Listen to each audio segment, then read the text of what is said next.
Good evening, everybody, and welcome to day number 1 of the Style Esports Season 4 playoffs. It is the semifinals in the Ionian group. The number 1 seed, Sand Ninjas, taking on MG Azure in a best-of-3 this evening. Sand Ninjas on the blue side for game number 1, MG Azure on the red. Bringing you the action tonight, I am Jarl Carl, alongside my good friend, Axeman87.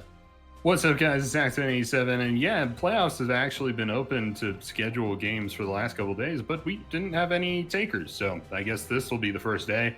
I think we were expecting even Friday, as early as that, to be the first day of playoffs, but guess we're starting now. There was just no availability for those days, and yeah, this will be the first day of playoffs. Lilia in your first ban phase, that's something we haven't really seen too much of. I feel like it took the community a long time to figure out how to play Lilia.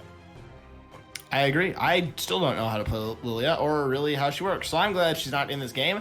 We do have some AD carry picks coming through. The Caitlyn was banned away. Ezreal and Vayne the pickup for Azure. I'm not in love with this pick. I don't think Vayne is that strong, especially alongside Thresh, but perhaps they know something that we don't. Looks like it might be a Nami on the other side. The spot lane definitely set up to fight, I think, although I do feel that Ezreal and Nami can stand toe-to-toe with Thresh and Vayne if that hook goes a little bit wide.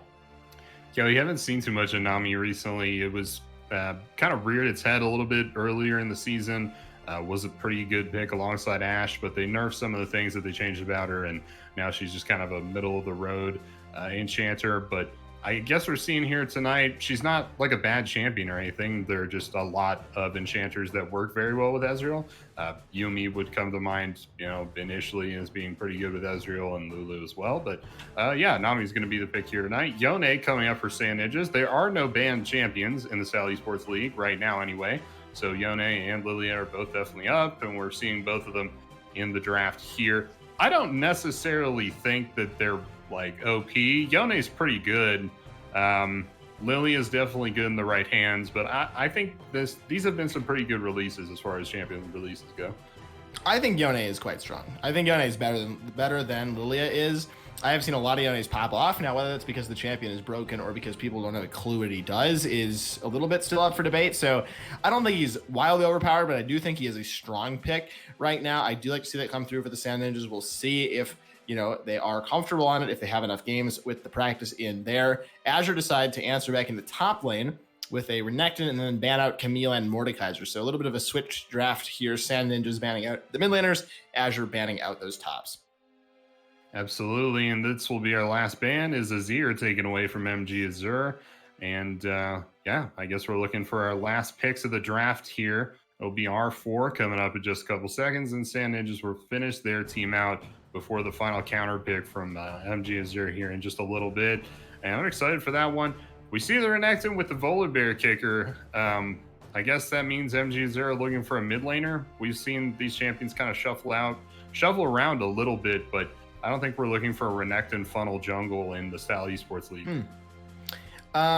Probably not. I will take you out to dinner if that is the situation here, Axeman. So likely going to be the mid lane counter pick. Maybe a Karthus in the jungle. This is a pick that I like a lot. Received some buffs recently, and it's kind of been terrorizing the jungle. I like the composition for the Sand Ninjas quite a lot. We'll see what the mid lane pick is. It might. The Evelyn comes through. This could be a Renekton mid. Actually, it's not funnel though, so I don't owe you that dinner. But definitely not the selection I thought was coming through. Could be a lane Evelyn as well. They tried to buff it. What do you think? I don't love lane Evelyn. Evelyn herself is pretty good right now. Seeing a lot of pro play. Even as far back as a couple patches ago, Evelyn's been a fairly strong jungler.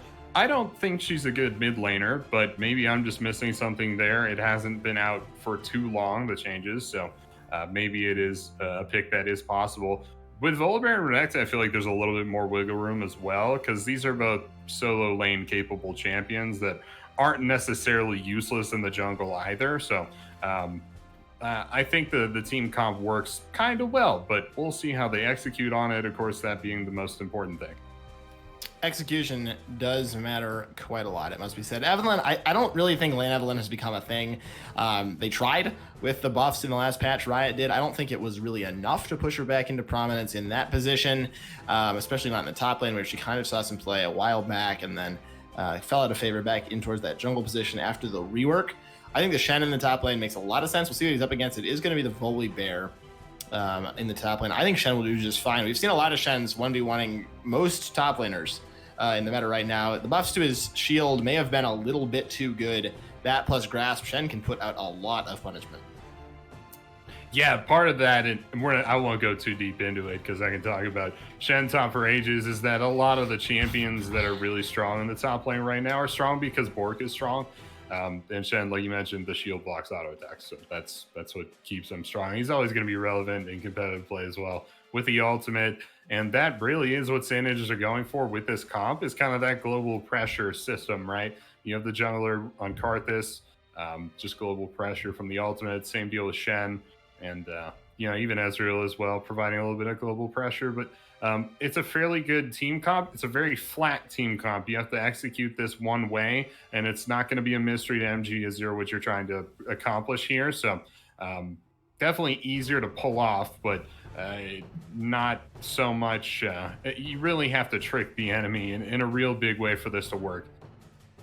I agree. We did kind of get kicked out of the draft here. It turns out if you ban champions that the other team picked, you will have some problems. So the Renekton was banned out by MG Azure. I guess they thought it was their pick, actually. I don't really know what to say about that, but we're getting back into it here. Picks should be rolling through. Once again, I like the Renekton mid idea. I'm going to assume it's a Renekton mid. I think that's an interesting idea into Yone. I haven't really seen anything that counters him out too hard thus far in the draft, picked into him here. So maybe the counter pick that Azure had available for this champion, I haven't really seen this matchup at all. Essentially just a top lane matchup in the mid lane. Theoretically, maybe Bread Smuggler's got something up his sleeve here. Yeah, and really what it is this is just a champion, something like a Pantheon, like a Malphite, that just has a really good laning phase, and most champions have a difficult time dealing with a champion like this in the first 10-15 minutes of the game. That's really all you need to succeed, especially when you're looking at a Yone mid lane. This isn't like Syndra or something like that. It's not going to be zoning you off of things. It's basically just going to be a melee fight in the mid lane, and Renekton can do that just fine. Renekton does pretty well in melee fights. I think that is certainly true. I'm also excited about the Evelynn in the jungle. I think it's a very strong pick. You talked about it a little bit. I've seen a lot of prevalence in pro play. For me, the downside of this comp right now for Azure is the bot lane. I don't think Vayne Thresh is a very strong lane up against Ezreal Nami. Maybe if some, really immaculate death sentences come through onto this Nami, you could get somewhere. But I really don't think Boat and Outplay are going to be living up to the name here. And I just think they're going to get outscaled and not be that relevant. Yeah, the three big things you're looking for with a Vayne are late game outplay potential and tank shredding, and like half of those win conditions are just unavailable for this Vayne. There's not really any huge tanks on the side of the Sand Ninjas. If we're talking about Shen, I don't think it's worth picking Vayne just to deal with Shen. You're not going to outscale Azrael in the game as it is right now. And outplay potential, I feel like Azrael still, in my mind, gets the outplay potential in the meta right now over Vayne, but you can't outplay Requiem, Carl. That's very true. You literally cannot outplay it. I mean, I guess you could spell shield it if you were Sivir, but Vayne is not Sivir, folks. That's your real tidbit of knowledge tonight. Vayne and Sivir are not the same people, so gonna have some trouble dodging that damage in the late game. Black Masu could be doing quite a lot of damage with that Requiem. It does a massive amount of pain. Once you get to level 16, level 3 ultimate, they could easily do half of Boat's health straight away. And at that point, there's no outplay potential on Ezreal. He's just going to click on the ground and you're going to die. Yep, absolutely. And while we're talking about Karthus, this jungle matchup is an interesting one. Both champions kind of like to, not necessarily 1v1 the other. I would say in this instance with this 1v1, we might see Evelynn looking for the kill potential onto Karthus. It seems like an easy kill for an assassin, and in some situations it can be. But with a champion that has so much damage and the ability to do damage even after you've killed them, it can be a very dangerous thing to do. Now, if MG Levi gets ahead for any reason, Evelynn is just going to be killing Karthus on cooldown, and Black Masu will never get off the ground. He's not going to scale in the late game. My issue with that is Evelynn kind of has to pick their poison here. I mean, are we camping Karthus, trying to get them at their camps, trying to, just purely out jungle them? If you're doing that, you're leaving AJ essentially untouched, and that might not be your best option as the Evelynn here in this game. Absolutely. I think also, Evelyn not going to have a ton of kill pressure against Karthus until level 6 comes through. And at that point, the Requiem's available. You can very easily go down unless you get the clean one-shot off. If Karthus stays alive at all, that defile damage, maybe he's going to land, one lay waste on, you get the wall in your face. You can be in for a lot of hurt very quickly after he's dead. So it's not really worth it if you're invading his jungle, finding him, and then trading 1-for-1, right? You need to be coming away with that clean kill. And I'm not entirely sure that Levi is going to be able to do that if he's not any ahead, like you said. And I think he does have some other responsibilities that aren't just invading the jungle. Yeah, definitely. Now, counter jungling for Evelyn is a different story. It'd be a lot easier for him there. Karthus isn't like hugely mobile, and Evelyn definitely is with the passive movement speed. So, yeah, that is something they could definitely look to pull off, and it's really going to hurt Karthus when they try to scale in the late game as well if they're missing a couple of camps every clear. But top lane, I don't really know if Shen has killed pressure onto Volibear. Normally, how we see this go is a champion like Shen or like Shaco, Wukong. Basically, if you dodge a couple of key abilities from Volibear, you can win literally any 1v1 with them. But if you aren't dodging those, suddenly things get very difficult for you very quickly. I would like to see him use the taunt to dodge some big abilities, the ultimates, the E even if you're looking to fight. Yep. And that's definitely something you have to look out for. You definitely don't want to get struck by lightning. That's the best advice that we have, and that's the advice we're going to leave you with. We're going to step aside as we load into game number 1. We'll be back on the Rift in just a couple of minutes.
Welcome on to Summoner's Rift, everybody. Game number 1 is loaded up and ready to go. Sand Ninjas on the blue side, MG Azure on the red side. Ionia in semifinals, best of 3 coming your way. Game number 1. It is anybody's game. Anything can happen.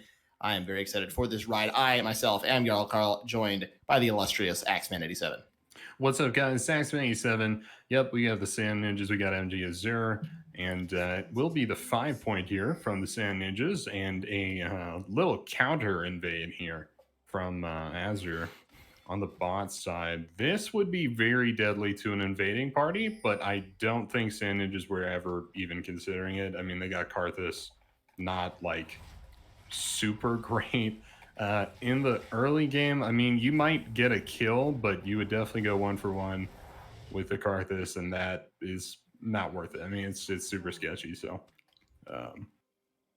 yeah, I just don't think I would go for something like that. But it will be MG Azure kind of breaking off a little bit. Everybody going their separate ways. Bread Smuggler, of course, in the mid lane on Renekton. Yeah, a Karthus invade sounds pretty bad, to be honest with you. So glad we don't have that going on. Nothing really happening here at the level 1. Looks like we're going to get into the laning phase pretty much without any action. Not a lot of wards went down either. There was 1 ward put down by the Sand Ninjas on their own red. But other than that, no deep vision right now. So these junglers are pretty much unknown to each team. Yeah, for anybody wondering about the Dorn's Ring on Volibear in the top side, the amount of AP Dorn's Ring gives you that early, along with the health, just from like, yeah, we see it right here. You have to land an E with a Dorn's Ring on yourself and an enemy champion once to make it worth taking Dorn's Ring. And that's just how powerful the ability is. It gives you so much. That's why when Volibear first came out, we saw a lot of AP Volibear builds with like Gunblade and stuff like that, because it's just such a great stat for him, but literally nothing else about the champion wants AP. Yeah. Absolutely. That's a lot of damage. Ionia hit her up, has to use the dash. Meanwhile, in the bot lane, Sleepy Giant Panda and AJ going very aggressive. Boat taking so much damage. He is going to sink first blood in favor of Sleepy Giant Panda. Yeah, so hit her up already taking so much damage. We said before this game that it might be a Shen favored matchup. That was assuming he dodged the lightning. If you take more than 1 hit from that, oh, well, I suck taking tons of damage here. I think Renekton might be a competent Ionia counter, but we're only a level 3 here, so I think it might be too early to call.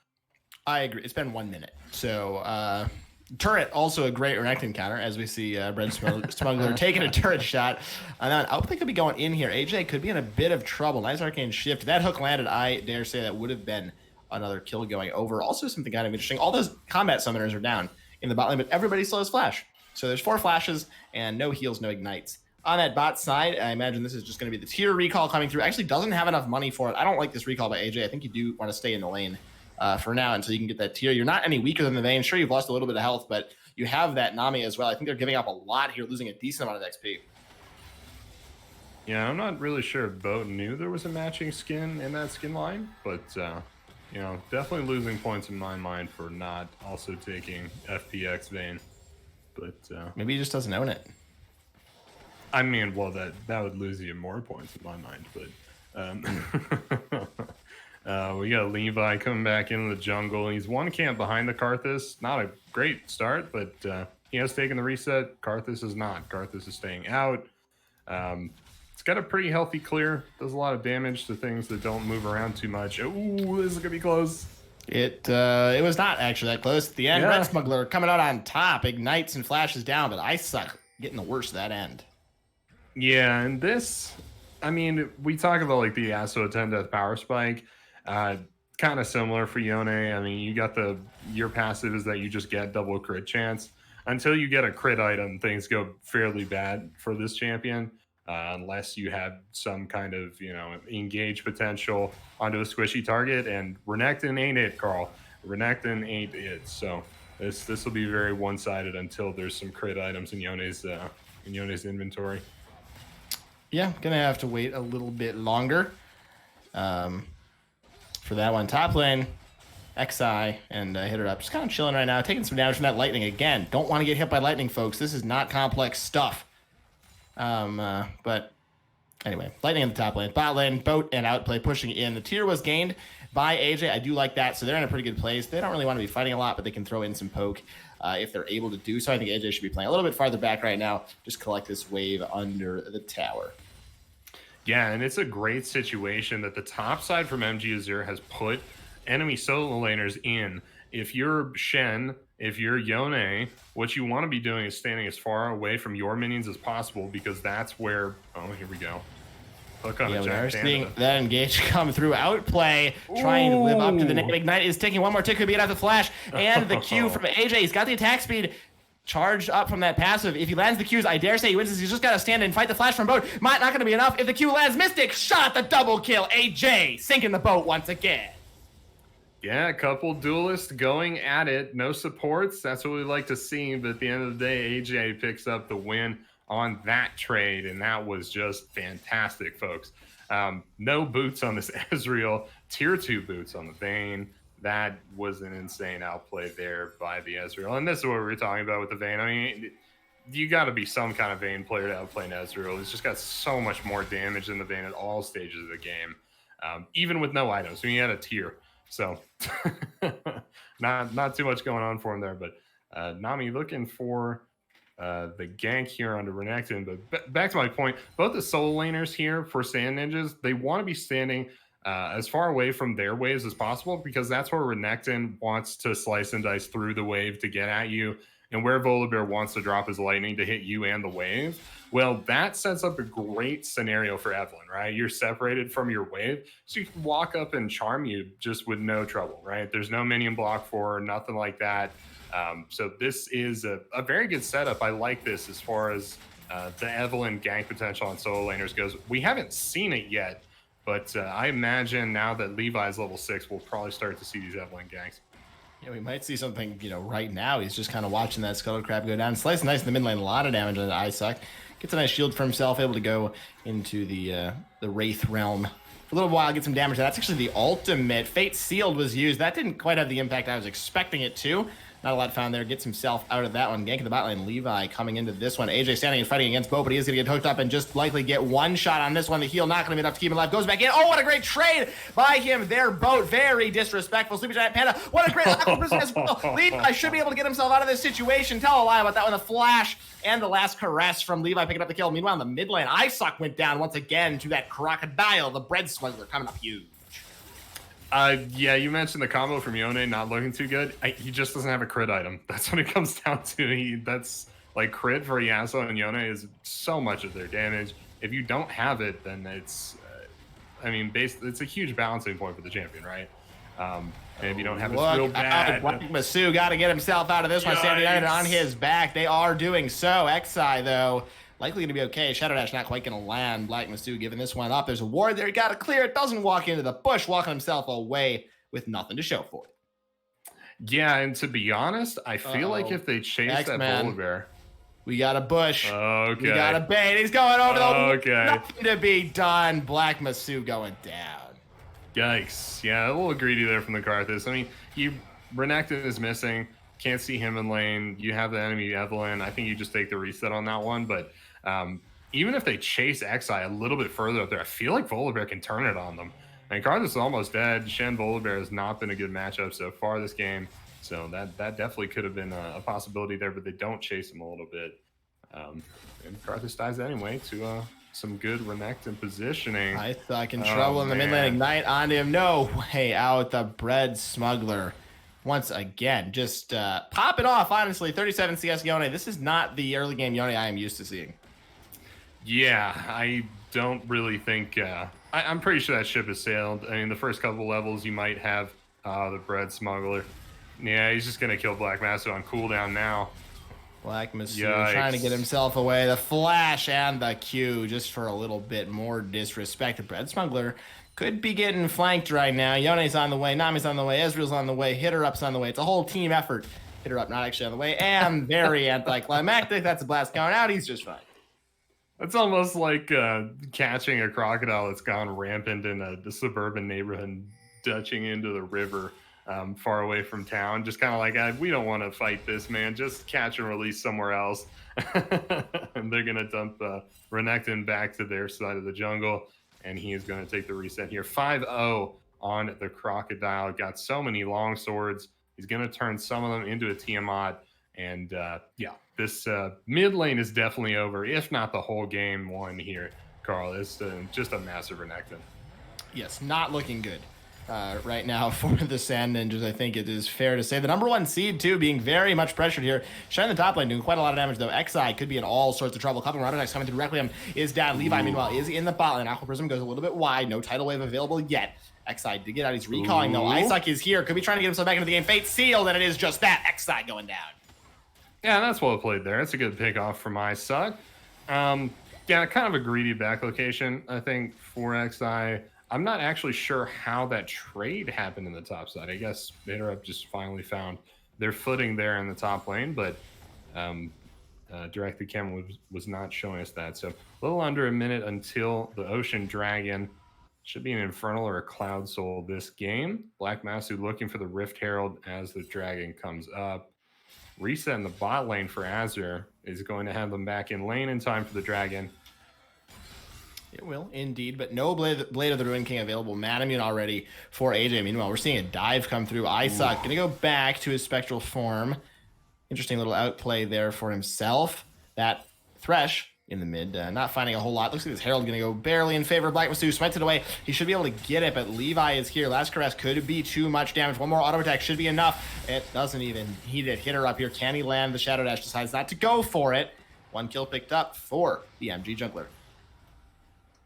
Yeah, and Black Masu not hitting a lot of those Qs in the in the bot lane. AJ trying to do his best. I don't know, Carl. Doing so much damage. Meanwhile, we're going to flip back up to the top side. Sleepy Giant Panda is in trouble. AJ continuing to run in the bot. 2 versus 3 thus far. AJ picked up 1 kill. Can he pick up the second as well? No, he cannot. Boat keeping himself alive. 1 for 1 at the top side as well. Levi goes down as the Sleepy Giant Panda. Hit her up, though. No chance to get away. The Bread Smuggler continuing his rampage. 7-0 right now. Yeah, it's kind of crazy. I mean, Renekton hasn't even completed an item. He's 7-0, but I would think he's probably going for a pretty expensive item at this rate. Completed the Caulfield's Warhammer. I think Death's Dance is the move for Renekton. He is going to be taking this dragon here. They don't have a jungler on scene, but neither does Sand Ninjas, so this is just going to be an uncontested dragon take from NG Boat and the Bread Smuggler. Indeed. Going to go back to base with quite a lot of money in his pocket. Mr. Crocodile here on the Renekton. Ideally going to be completing an item you would certainly expect. First item, Death's Dance, seems a little greedy to me, but could be the choice. Doesn't actually sound that bad. We'll see what he goes for. Actually still in the mid lane, so we're going to have to wait a little bit longer to see that selection. Up almost double CS. Take that back, more than double CS. In the mid lane right now. Isaac, it's quite a long road to get back into this game with this Yone. Yeah, to be honest, first item, Death Dance, I don't know. I'm pretty sure Renekton's take board first item, but I don't think it's terrible. Like, I can't see something wrong with it, I guess. It doesn't feel super good to build the component item that's just resistances as a Renekton early game. You kind of want to be just maximizing the damage, the CDR, stuff like that, but it definitely doesn't hurt, especially if you're trying to 1v9 those resistances. That's going to help you out in those big team fights when you're literally just, like, it's you against everybody else. Hasn't really run into a scenario like that. It definitely seems like, oh, I suck. Yeah, he is running into Isaac. At this point, the fight may be going to come through here. That is Fate sealed. Isaac going to go back to his former self. Actually, he's not. He's going to be going back to the Death Realm, though. That's somewhere that, or the Death Chamber, I should say, somewhere he's very familiar with. Sleepy Giant Panda now in some trouble. Bread Smuggler likely to go down. That's True Giant Barrage. 1,000 gold for AJ, who's going to maybe continue the fight here. He's in a 1 versus 3. I'm not sure he realizes. Now he likely will. Is the Arcane Shift available? No, it is not. It is going to be Curtains for this Ezreal. Levi picking up the kill there, but that was the 1,000 gold in the carry's pocket. Yeah, it's got quite a bit of gold now. Basically picking that up for free. It's a Dark Seal stacking up as well. So maybe it's the Evelyn that can provide a source of magic damage for their team, but I don't know if Azure even really needed it. This is definitely a very one-sided game. In terms of gold, it's just under 4K, I think, the difference between the two teams. So that in and of itself isn't super crazy. A lot of that is because I believe in the bot lane, AJ is ahead in gold. Yeah, they're ahead about 800 on boat. So that's where the majority of the bind is coming from. If the Azure wasn't quite so far ahead, the gold lead between teams would be definitely much more pronounced. Indeed, but Israel trying to put his team on his back. AJ, we'll see if he's able to do so. There's not that many tanky members, so this is definitely a carryable game by Ezreal if he's able to get to that Trinity Force, get to a Death Stance, and then really start having some free time in fights. Requiem scaling up as well. He has Sand United on his back. I think there's ways into this game still for the Sand Ninjas. I don't think this is open and shut. Renekton does fall off a little bit. Executioner's Calling will shut him down some as well. But I think AJ is very clearly the only hope for this team. Yeah, absolutely. So Renekton falls off pretty hard. He's super fed though, right? So I don't think he's going to fall off quite as hard. This game, There Black is Masu. the play. Bread Smuggler a little bit too far forward. You'd have to feel he's in a 1 versus 4. There's no way he's winning this, right? Right, he says with slightly more doubt in his voice. He does finally go down. The Bread Smuggler getting caught out. Levi at the same time going to have to ult over the wall last caress, but it is the Arcane Shift to follow. True Drop Barrage flashed away from by Levi. One more Q going to land. Fate sealed as well. It's a shutdown onto the Yone. They're getting back in this game. Yeah, and that's just well played to be able to track down Levi and getting the catch out onto Bread Smuggler as well. This is huge. I think it should have been shutdown gold for both players, maybe not Levi. Nope, I don't. Levi gave shutdown, and the Smuggler did not. Gotcha. Okay, yeah. Well, elsewhere on the map, Boar completed by MG Boat. Up in the top lane, it's looking like it's going to be a Gunblade up there for XI. I like this build. I don't know. Favorite build. Yeah, I don't know if many other people like this build in Style Esports playoffs, but I don't think it's going to be the reason this team loses. So definitely looking out for that. Majai's completed by Levi. Might be a little greedy after dying back-to-back times there. I really think Bread Smuggler and even Levi need to start looking for more team-oriented plays here. I mean, they have a Thrash, they have a Volibear. It's some pretty solid support staff for you. Use them to your advantage. Play around an objective. Try to get a good fight off. Don't try so hard to 1v9 here. Because there are some pretty serious threats still on Sand Ninjas. I mean, we're talking about Karthus, Ezreal has been huge for him. Speaking of Ezreal, gonna get hit with the Death Sentence, flashing away. Not even sure he needed to do that. Missing the rest of the abilities. Another Death Sentence outplay just has him all in his pocket right now. But outplay gonna go down. Black Masu has died at the same time. Requiem coming down to Levi, likely gonna die to that one. Isaac trying to get himself away. He's unstoppable. Slow from the red buff to get himself out back in the mid lane. XI very low. Stormbringer to get himself away. So much damage coming out of this Ezreal right now. He doesn't even have the Trinity Force completed. Yone escaped as well. Sand Ninja starting to look like they are cooking in this game. Boat could be in trouble as well. Arcane Shift not quite available. Here comes the Renekton. Dominus is available. There is that Arcane Shift away. They decide not to go for the fight. MG Azure back themselves away. Dragon's still on the table.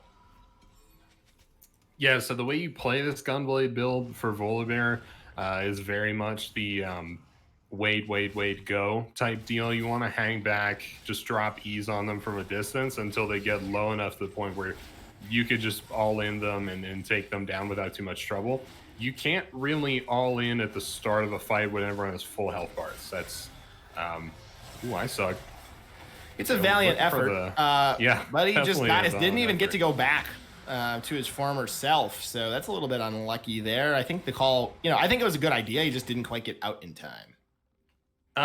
Yeah, I'm not even sure about good call, to be honest. I mean, Levi was there, right? I don't think he was. Okay, yeah, maybe a little bit better of a call then.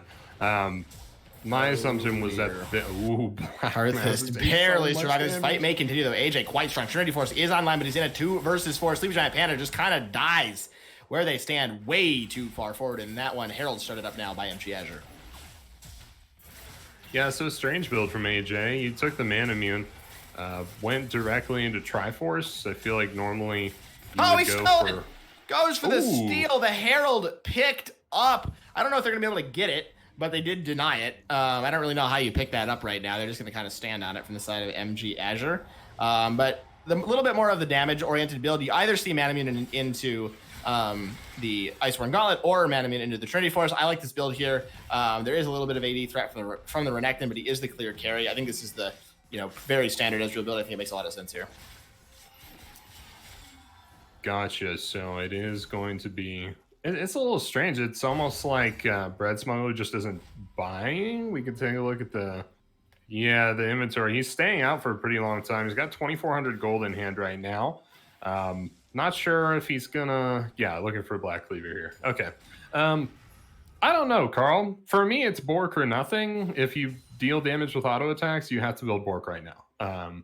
It's just like third insane or second. No, like first item. Like on Ezreal. No, on like any. Well, oh, I said any champion deals damage with auto attacks. I meant Renekton. But yeah, sure, Ezreal, maybe not Ezreal. There are some exceptions folks to the rule, but do it on Ezreal. You need the tier. Okay, we're gonna just keep this fight right now, and then Axeman can go back to illuminating us with build knowledge. As Levi just a little bit too big for his breeches. There, he goes down. Yeah, and I think I'm trying to figure out what Vayne is building. Oh, here we go. So under the tower, Isaac is in a lot of trouble right now. He does not stand a chance. Also, the Vayne is building Rageblade. Yeah, definitely going for Rageblade with the pink axe and the recurve bow. But yeah, I mean, Iona's got PD. That was poor in the mid lane. AJ is going to be going down. Everything went wrong for the Ezreal in this situation. This is not how you win the game, Sand Ninjas. You cannot be that far forward on the Ezreal playing very greedily. It did cost him. For anybody else wondering as well, what you also build, it's not just like you build a Gunblade on Volibear and then just build regular Volibear. What you're looking for is a Gunblade, a Spirit Visage, and a Thornmail. And here we go. Black Master might be in trouble here. Ooh, the flash hook. It's the Raptor. Oops. You hate to see that one. The hook. Oh, hit her up, saving his teammate for a little while longer. Black Masu getting himself away, but I think the Shen's going to pay the price with his life. Boat now on a rampage. Yeah, a little strange that chasing kills down the bottom side of the map with Baron up. I feel like they could maybe go for that. It's a little early, I guess, but I don't know. I mean, you have the Vayne. You definitely have a ton of damage from Renekton as well, so maybe something they could have gone for. Not any more of those. Everybody's on the bottom side of the map, and Volibear's getting caught at too. But yeah, so Gunblade, Volibear, you're getting the Gunblade, you're getting the Spirit Visage, you're getting the Thornmail. The idea is that you're healing from everything. When people hit you, it procs Thornmail, and that heals you because Gunblade. Spirit Visage boosts all of the healing, and it also gives you a ton of damage on your E as well. So you're very difficult to kill, and you also do a ton of damage with your E and a ton of damage with your ult. Huh. Interesting. Thank you for explaining that one, Axeman.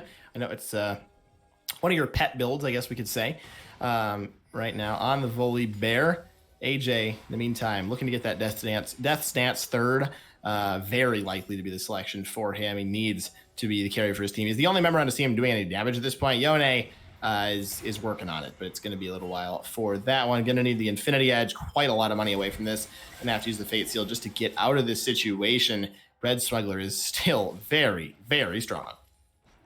Yeah, he's super strong. The 1v9 potential has definitely dropped for him. He hasn't really managed to keep up with the tempo of the game thus far. He's definitely CSing pretty well, better than anybody on the map, but that alone isn't really going to sustain the levels of Snowball that Renekton needs to stay ahead. He's definitely still very strong. I mean, if he just plays around his team and stuff, he's a very competent carry still, but not somebody who can dive in and just solo get a pentakill anymore. They are just shredding this dragon. This is what I was talking about for maybe they could have gone for Baron. They do so much damage to objectives, man. Between all of them, there's just a ton of damage on this team to begin with, but a lot of it is coming from auto attacks too. So, you know, you can just shred things when you want to.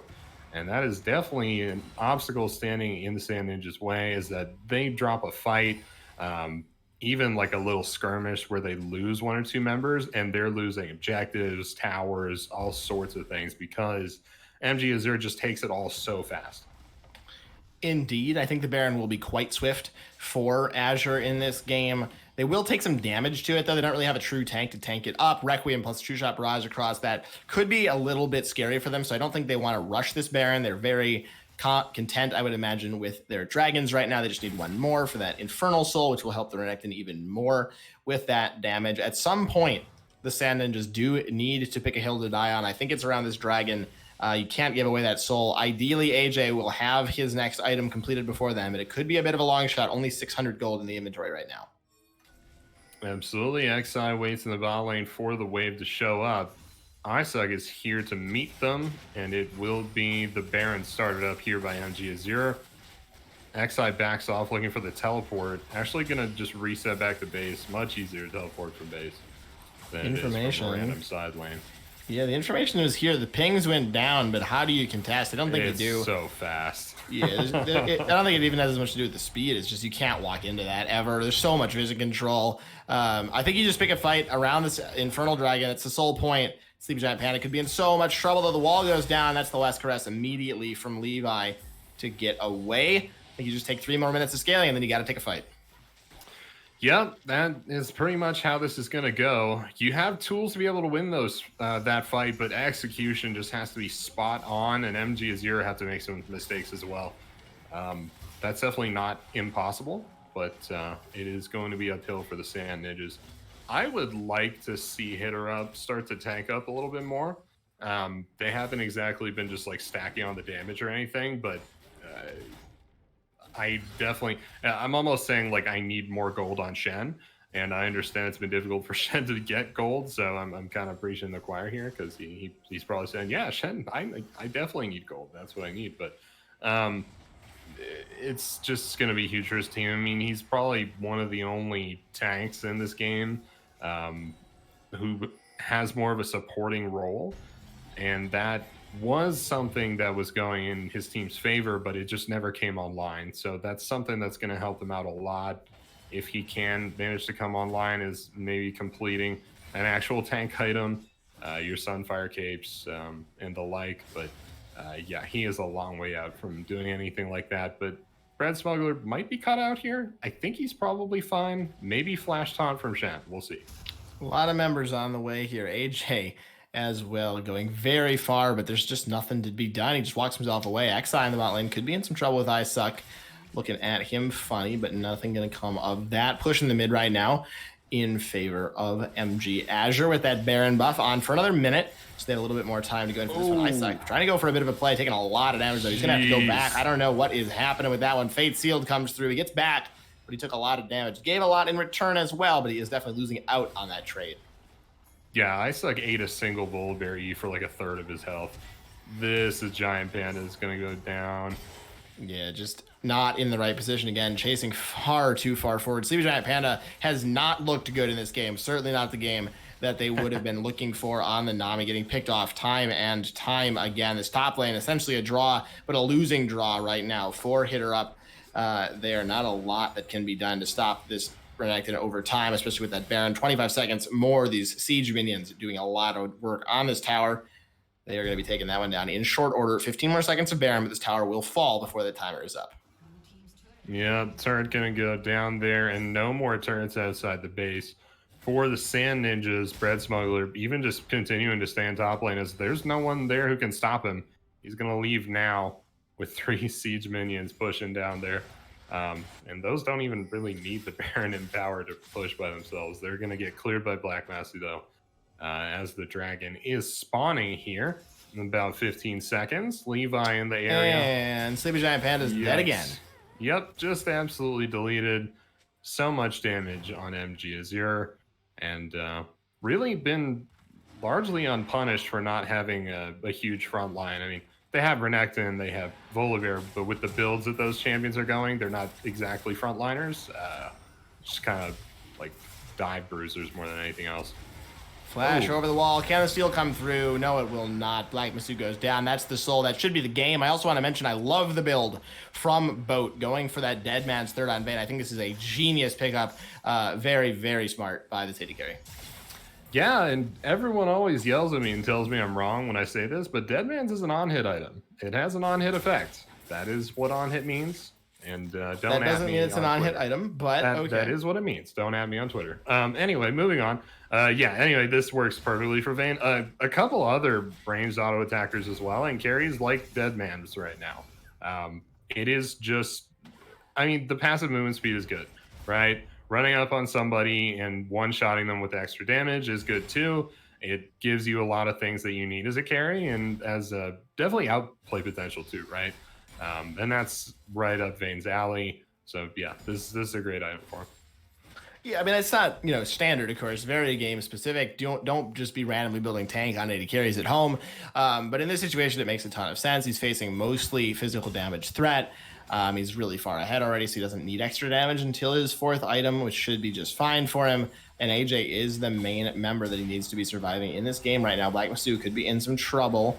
Going to get hit by that death sentence. Able to survive for a little bit longer. Another death sentence coming through outplay, landing these a bit of a heat-seeking situation for him right now. Red Smuggler is all the way into the base. Sleepy Giant Panda already down. This Renekton could be falling, though. They will do so. Outplay going to go down at the same time. This is a nice fight so far for the Sand Ninja's boat is in the middle of the base. They're trying to go for the Outplay. Nice tumbles the final hour as well. Not going to quite be enough. Sand Ninja's coming up huge in this fight. I think they will be winning it. XI finally going to go down. That is the ace. 5 for 3 in favor of the Sand Ninjas. A triple kill for the Yone.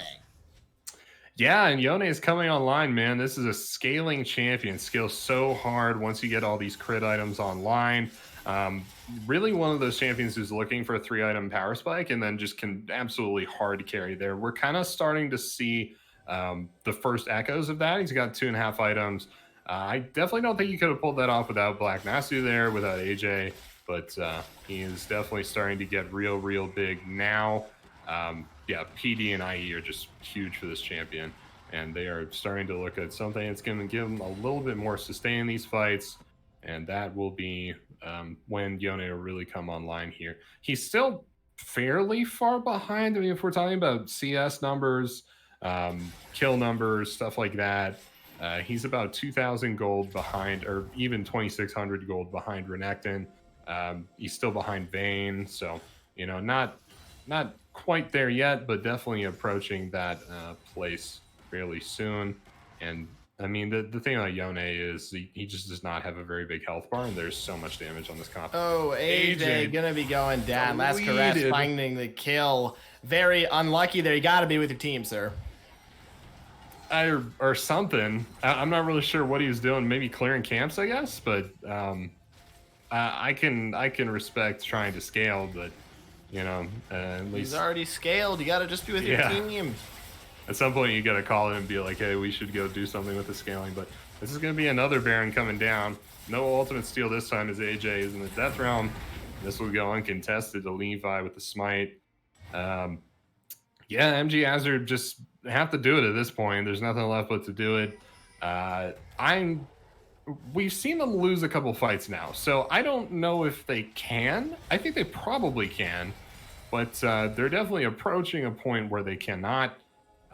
We might even see this team lose a game they have a gold lead in, because as we know, when you get outscaled, the gold lead doesn't matter quite as much, because the scaling can replace things like a whole item between two champions if one's falling off, the other's scaling. Meanwhile, the base is breaking. Tower going down. Levi has to use the last caress to get away from that. That takes away a lot of kill pressure. AJ healing up in the top lane against the Bread Smuggler. Inhibitor does fall in the mid, likely to follow the tower in the bot. That Inhibitor tower, not that likely to survive. It does finally go down. Inhibitor is now the focus target. 5 versus 5 in this base. It's a nice Aqua Prison onto the Bread Smuggler. He's taking a lot of damage. Could be going down very shortly. He will fall. The fight does commence, but AJ died instantly at the start to Levi. Disaster for the Sand Ninja's boat as well, staying very healthily. Back Masu in the backline should be okay to get the kill on the boat potentially with that Requiem. Not going to quite find that one. Didn't land that last lay waste. Giant Panda goes down immediately. Boat is still alive, very low, but it doesn't make any difference. It's just I suck left to try to defend the base, and I don't think he's going to be able to do so. He does go down. Last caress is back available, and there's that execution going down. And MG Azure picking up the upset in game number 1 of this best of 3 to go 1-0 over the first seeded Sand Ninjas. Man, I really like this one. This was a lot of fun. I never thought I would even see Gunblade Volibear in the Style Esports League. Seeing a win like this was something else. I don't think Gunblade Volibear was the reason this team won, but it definitely didn't hurt it, so I'm happy. This was just an insane team comp for starters. I really like this team comp. The more I saw how they were executing it, how they were interacting, synergizing with each other, the more I kind of fell in love with it. So this is been fantastic, very very well executed as well. Um, yeah, this was just incredible. What I like most about it, Carl, is that it's a very dynamic team comp. This wasn't something that you just drafted because these are champions you play. This is a living, breathing team comp that can evolve in like during a draft, right? Can't say the same thing about the Sand Ninjas comp. It breeds like a team comp that you kind of got from a box, like you read a forum that said, hey, play Shen and Ezreal and an enchanter, and then throw Karthus in the jungle for more global pressure, and then pick Yone because he's strong. It doesn't like really read like they were even watching the enemy team's draft as they were drafting their comp. Indeed, didn't quite work out. Ezreal kept them afloat for a while, but in the end, not quite able to finish the job. We're going to step aside as we prepare for game number 2. We'll be back with the potentially final game of the series in just a couple of minutes. Don't go away.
Welcome back, everybody. Style Esports Season 4 playoff semifinals in the Ionian group. It's best of 3, 1-0 right now in favor of MG Azure. We're into the champions select of game number 2. This was pro-drafted. They did the pro-draft without us because nobody listens to us. So we're going to not be able to see the true draft here, but everybody will be picking their own champions a little bit faster before you'll get in the game here relatively shortly. I am your Carl alongside Axeman87. What's up, guys? It's Axeman87, and yeah, we are starting into the draft here. Looks like MG Azure kind of running it back a little bit. The Hecarim band, the Lilian band as well. All those four-legged champions and set in there too. So some very competent junglers so far. Evelyn gonna make the ban list here for Sand Ninjas. Taking that away from Levi, had a very solid game. On that one, XI picking a Mordekaiser. I like this pick. Unless it's into Alawi, and it is. So hit her up. I think probably just kind of got away with murder here as far as this draft goes. Yeah, the Alawi, the Mordekaiser was picked into Alawi also. That is interesting. Yep. Volibear in the jungle now for Levi. Definitely a very, very strong champion at the moment in the meta right now. The Kayn in the jungle for Black Masu. I don't love this pick. I don't really think it's that strong. Sure, it can pop off the Ross to get really far ahead. You can heal forever, but I don't think it's the strongest of junglers right now. I think like the Zac, Sejuani, Trundle could be a lot stronger as the Riven's been picked. This is not what my pro draft is saying, so I think we might see a dodge come through here as once again, the players are unable to pick the appropriate champions. Looking like we're having some technical difficulties here, so I'm not really sure where the rest of that draft was going, but yeah, I feel like if MG Azure pick up more tanky champions, or at least like Juggernaut, something like that, Ross could be a good pickup. But yeah, by and large, Kayn not very good right now, and that is definitely going to be a weakness for them. Especially looking at the start of the game, those first few minutes, Volibear is just going to be absolutely running a clinic there on how to play a jungle in the early game. Kayn is not going to have a very good time, so we'll definitely see how that ends up going. Looks like we have a reconnect here, so hopefully we'll be getting started in just a couple minutes. Isaac has once again left the lobby, so not entirely sure what the plan is here. We'll give him a second before we completely give up on Isaac coming back. Apparently having a few problems. He is now back in the lobby. They're reordering, and we should be back into the champ select. Just a couple of seconds. Can they figure out how to get in the right order? Remains to be seen. Yep, we will definitely find out in a little bit as the draft starts back up. But yeah, it's good we're seeing some off-base champions here.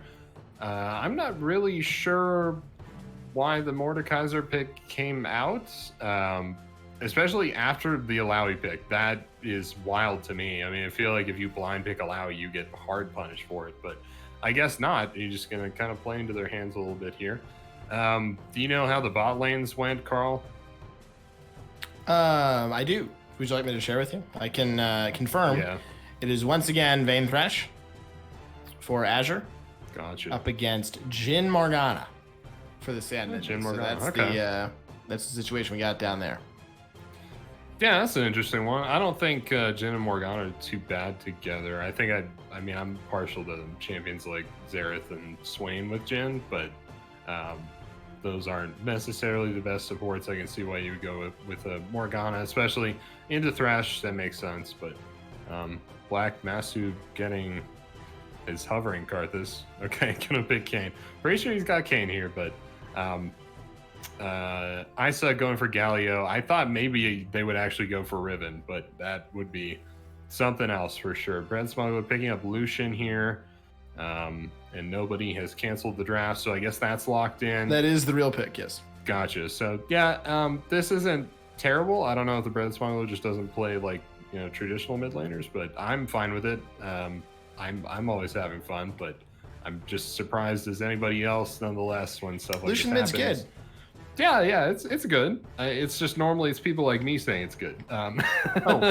So I definitely agree with you there. We see it sometimes in pro play, especially from I don't know why I'm about to flame random pro players, but from players who think they're very good and not sometimes aren't, but yeah, the Vaynes and the Lucian's mid lane and whatnot, the Kog'Maw as well. I think we saw a couple times today, but yeah, and we will definitely see how this goes for the Bread Smuggler.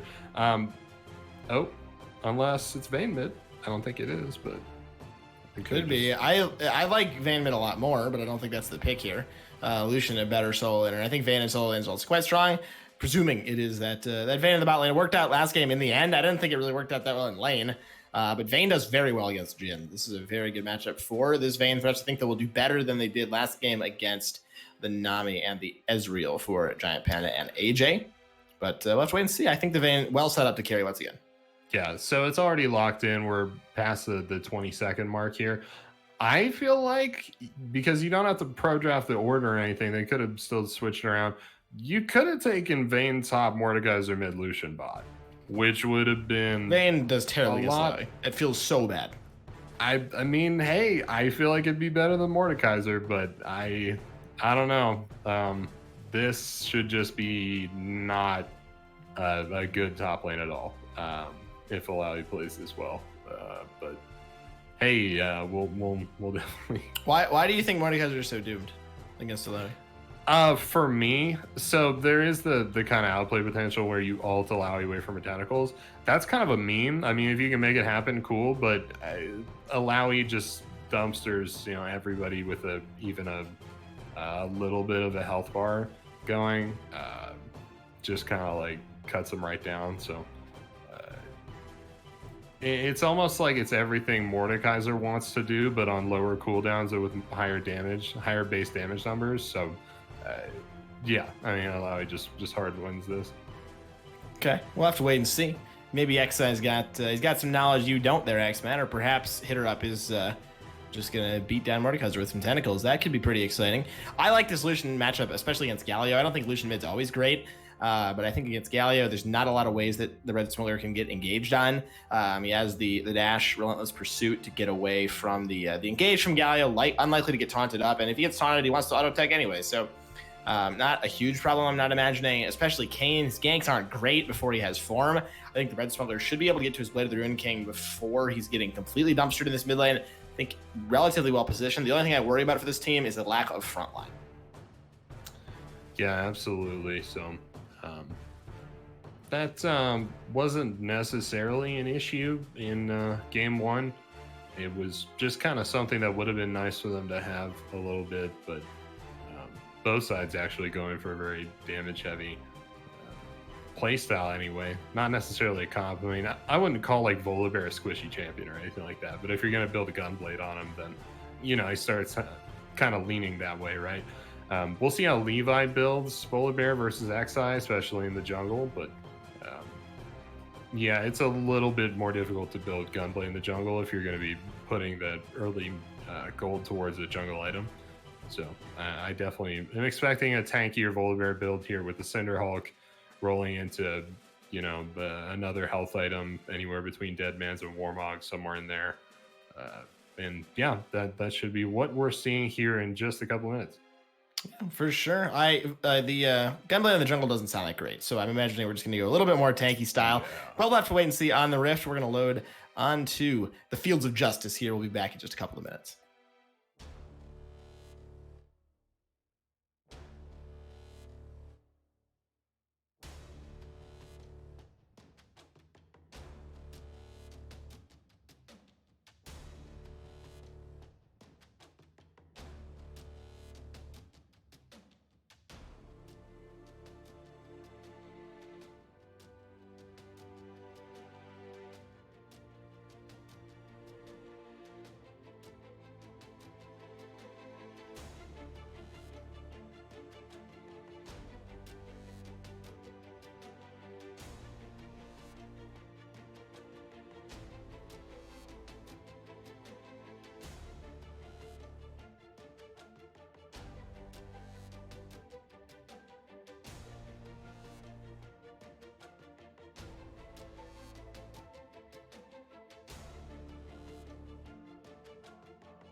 Welcome on to Summoner's Rift, everybody. The Fields of Justice are set for game number 2 in this series between MG Azure on the red side and the Sand Ninjas, the number 1 seed on the blue side, looking for a bit of revenge after they did lose game number 1.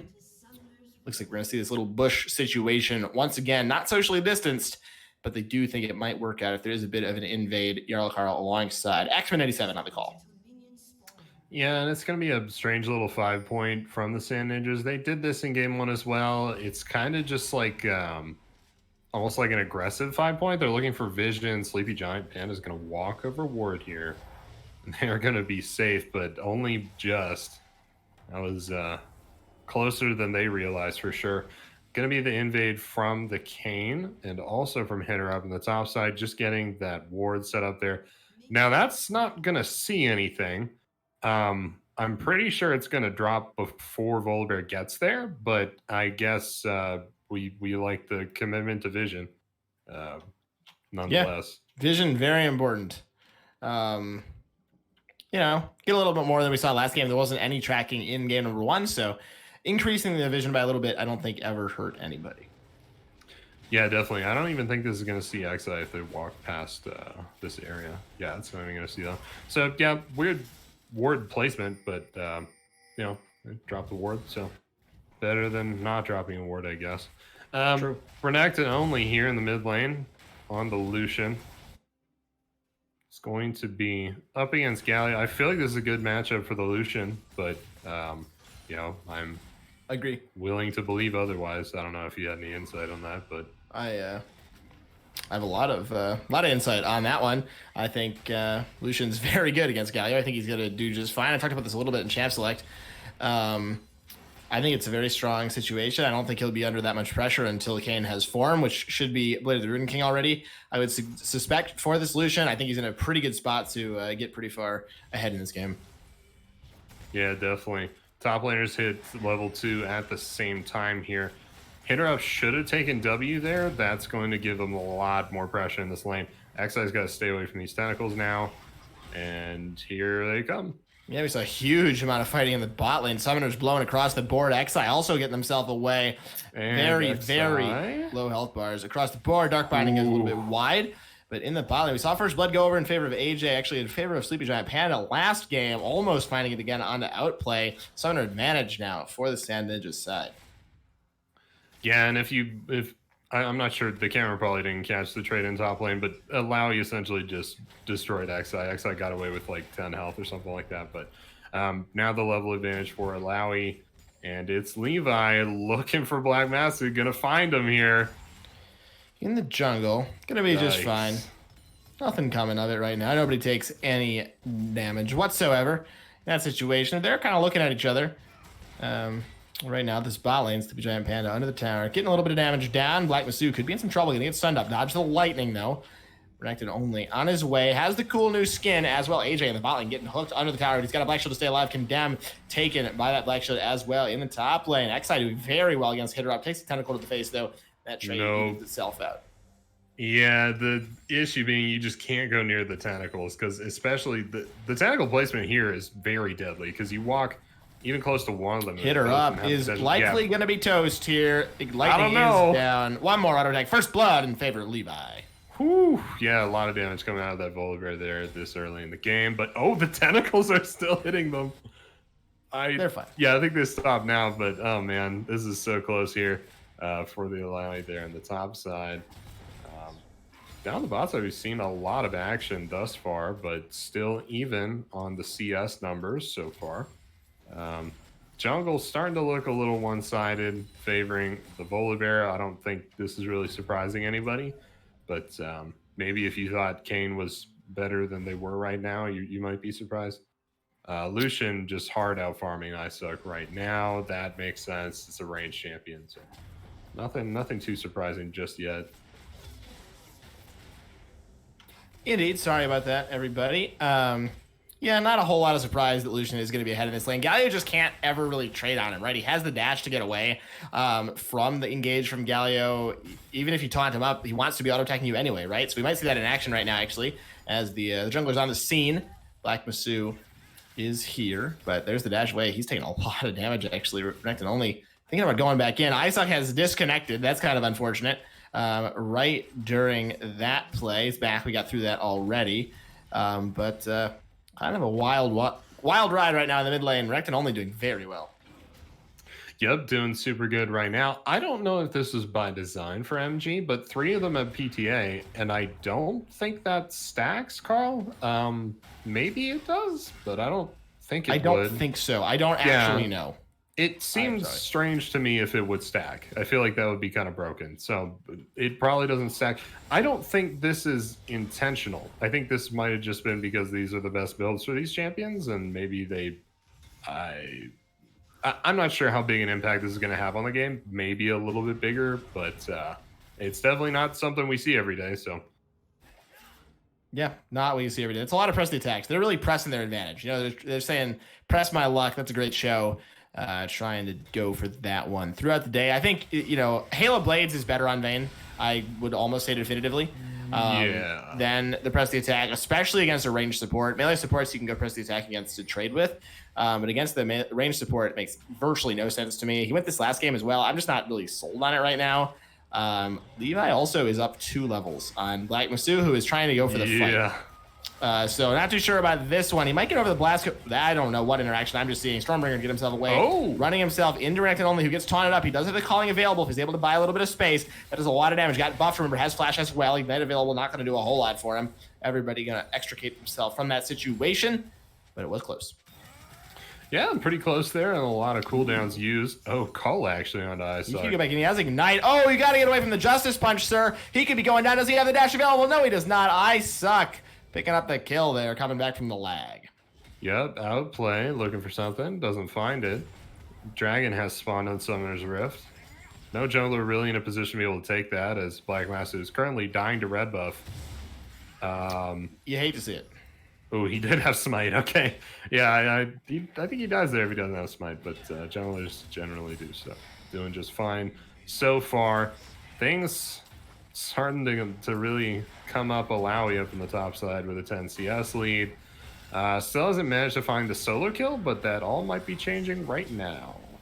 A lot of damage down with that soul sucking going on, but Xi gonna be okay. Has some armor in his inventory, just trying to farm himself up a little bit as much as he can. I also don't really know what the build right now for Renekton only is. Maybe going for Manamune. I think that it would be very troll. I think Blade of the Ruined King here very clearly the superior item. I don't really know where we're going with that one. I don't know. I mean, I like Bork Essence Reaver as well. I definitely don't want to like talk against the build or anything. Manamune Lucian does a lot of damage. I don't have like all the numbers on it, but I definitely don't think it's like the worst thing ever. We'll have to see how it pans out for him. I feel like a lot of the reason you pick Lucian mid though is because it. Oh, here we go. Gonna have to hold that thought, Axeman. Boat going for the kite right now. Dark Passage might be taken. Ooh, Boat not able to click on that one. The kill does go over though. Levi picking up his second of the game. AJ goes down. Yeah, so I feel like a lot of the reason you're doing most of the things you're doing, going for, let me double check really quick. For cut down, picking Lucian into Galio, or so you can get the tank shreds down, just hard win this lane off of it. That would mean to me you should build Bork. But I don't think Manamune's the worst thing. So we'll see how it pans out for him. Header up, doing tons of damage. This Mordekaiser, he's just got enough tools to be able to stay alive in this lane. But the CS definitely looking one-sided. Dragon going down here to MG Azure, and they are going to take the reset off of that. This is the first reset for Vayne, who is going to start moving towards Bork. This could just be the death realm under the turret. Umbral Trespass goes down. Xi pops himself into that shield. There's the claw, though. You got to go into the ultimate with somebody. It's going to be Black. Masu the flash away. Everybody just dancing around this turret right now. Outplay is on the way, though. Hit her up. Lot of HP, lot of mana available. The ultimate is up as well. That's a hook going down the box. Hit her up, misses the E into the box. This could be quite living up to the name right now. Outplay trying to do his best. Levi has arrived as well. Isaac is here at the same time. Flash play. Should be the auto attack coming through. Hit her up, gonna go down. Black Masu and also the Trouble Death Sentence landing as well. Outplay has been really hitting everything this series. Renekton only finally gonna join the party. The calling comes through to save his top laner. A very nice play there by MG Azure, they are cooking with gas. Yeah, and XI somehow surviving through it all, despite the 30 CS difference, despite being down a man there in the early part of that fight. Yeah, very well played by MG here with the rotation. You love to see it. I don't think we see many Lucian mids out-rotate a Galio, but we saw it there for some reason. Indeed. You know, it worked out in the end for everybody. I think, you know, Lucian walked himself over.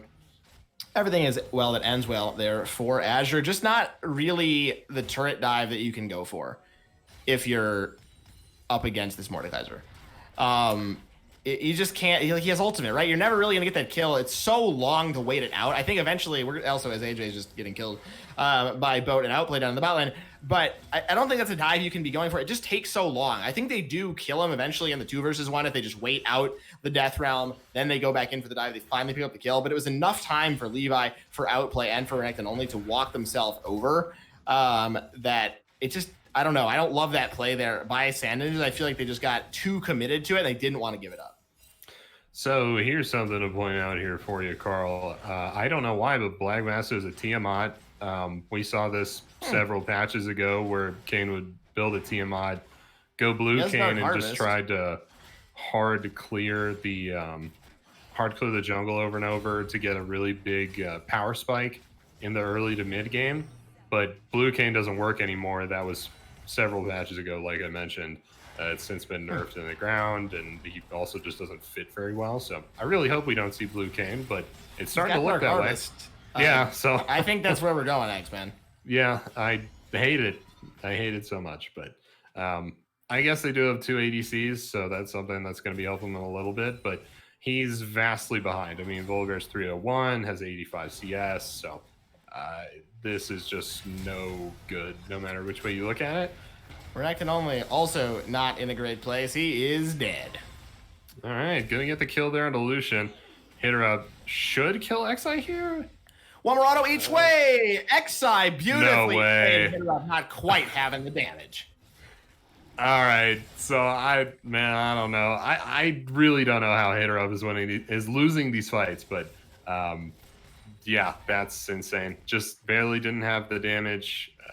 I guess really needed Black Cleaver to be able to win this 1v1. XI is stacking armor, you know, to Hit her up's credit, but Death Sentence gonna miss here.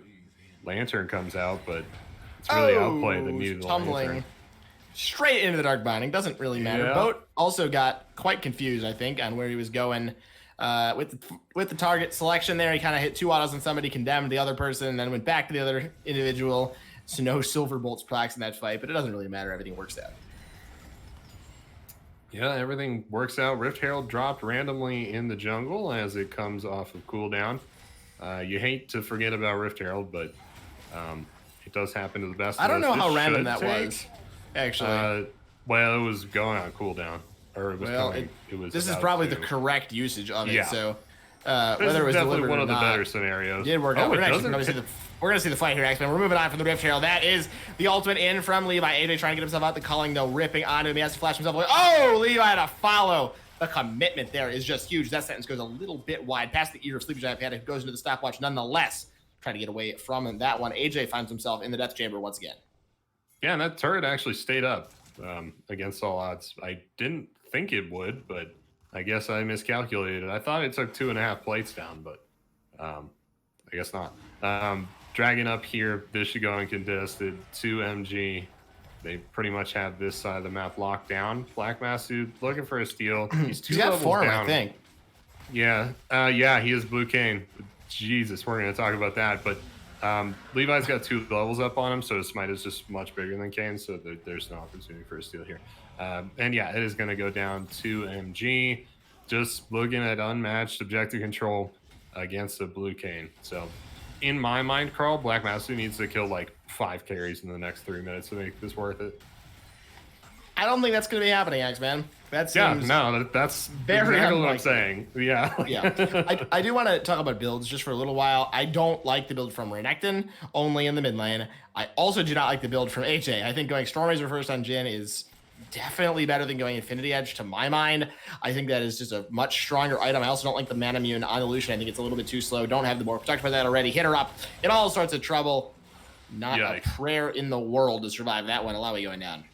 Ooh, actually gonna have to cut you off once again before you even start. Teleport into the bot lane. AJ once again into the death realm. He is having a very unfortunate game for himself here. No chance to get away. Doesn't have summoners. Gonna land the deadly flares, but Boat is waiting at the outside of that one, picking up the kill onto the Vayne. The best target possible. The Herald started up on the other side of the map, 3 versus 3 at the moment. Dark Binding does land, but it's onto the Voli Berries. Quite tanky, trying to go in. That's Black Masu, gonna probably pick up the kill there, but he has already used that ultimate. The 2 versus 3 does continue, I should say. Renekton only in all sorts of trouble. Teleport through as well from Hitter Up. This is not the play that MG Azure were hoping for. They're gonna lose out on this and lose out on the Herald. Yeah, and a lot of the things that Sand Ninjas decided on in the draft and even with the builds moving into this game would have worked a lot better if it was Renekton only and MG Boat that were looking to hard carry the team. As it stands, it's really Levi for starters, and then I guess Vayne much later into the game, obviously. For instance, I mean, if we're talking about, oh, here we go. Yeah, Renekton only is going to go down there. If we're talking about like Lucian just getting super fed in the early game, Bode picking up a couple of kills as well. Yeah, Blue Cane you might be able to make an argument for it. The Jhin pick as well is definitely a lot more effective against squishy targets. But now that it's really XI with the massive level lead in the solo lane, of course, and Levi with all the gold on his team, all of that kind of falls apart, right? I mean, you have no kill pressure on Levi. You have no kill pressure on XI. You can't fight over objectives, and you still have one of those ADCs, Boat, hard outscaling you. So it just really hasn't worked out for them at all. It makes me wonder why they pick these champions, but I'm not really sure. Is there any room for them to like outplay this, Carl? I don't know. I guess they're ahead. It. Maybe. We're pretty much even in gold right now, down 2 dragons on the side of Sand Ninjas. I think it's definitely an uphill battle for them from here on out. The Kayn 4-1, yeah, you're really strong. I just don't see this champion being able to completely carry the game. I think the Death Realm is really strong against him. Sure, he's got the Morgana on his back. That's pretty scary.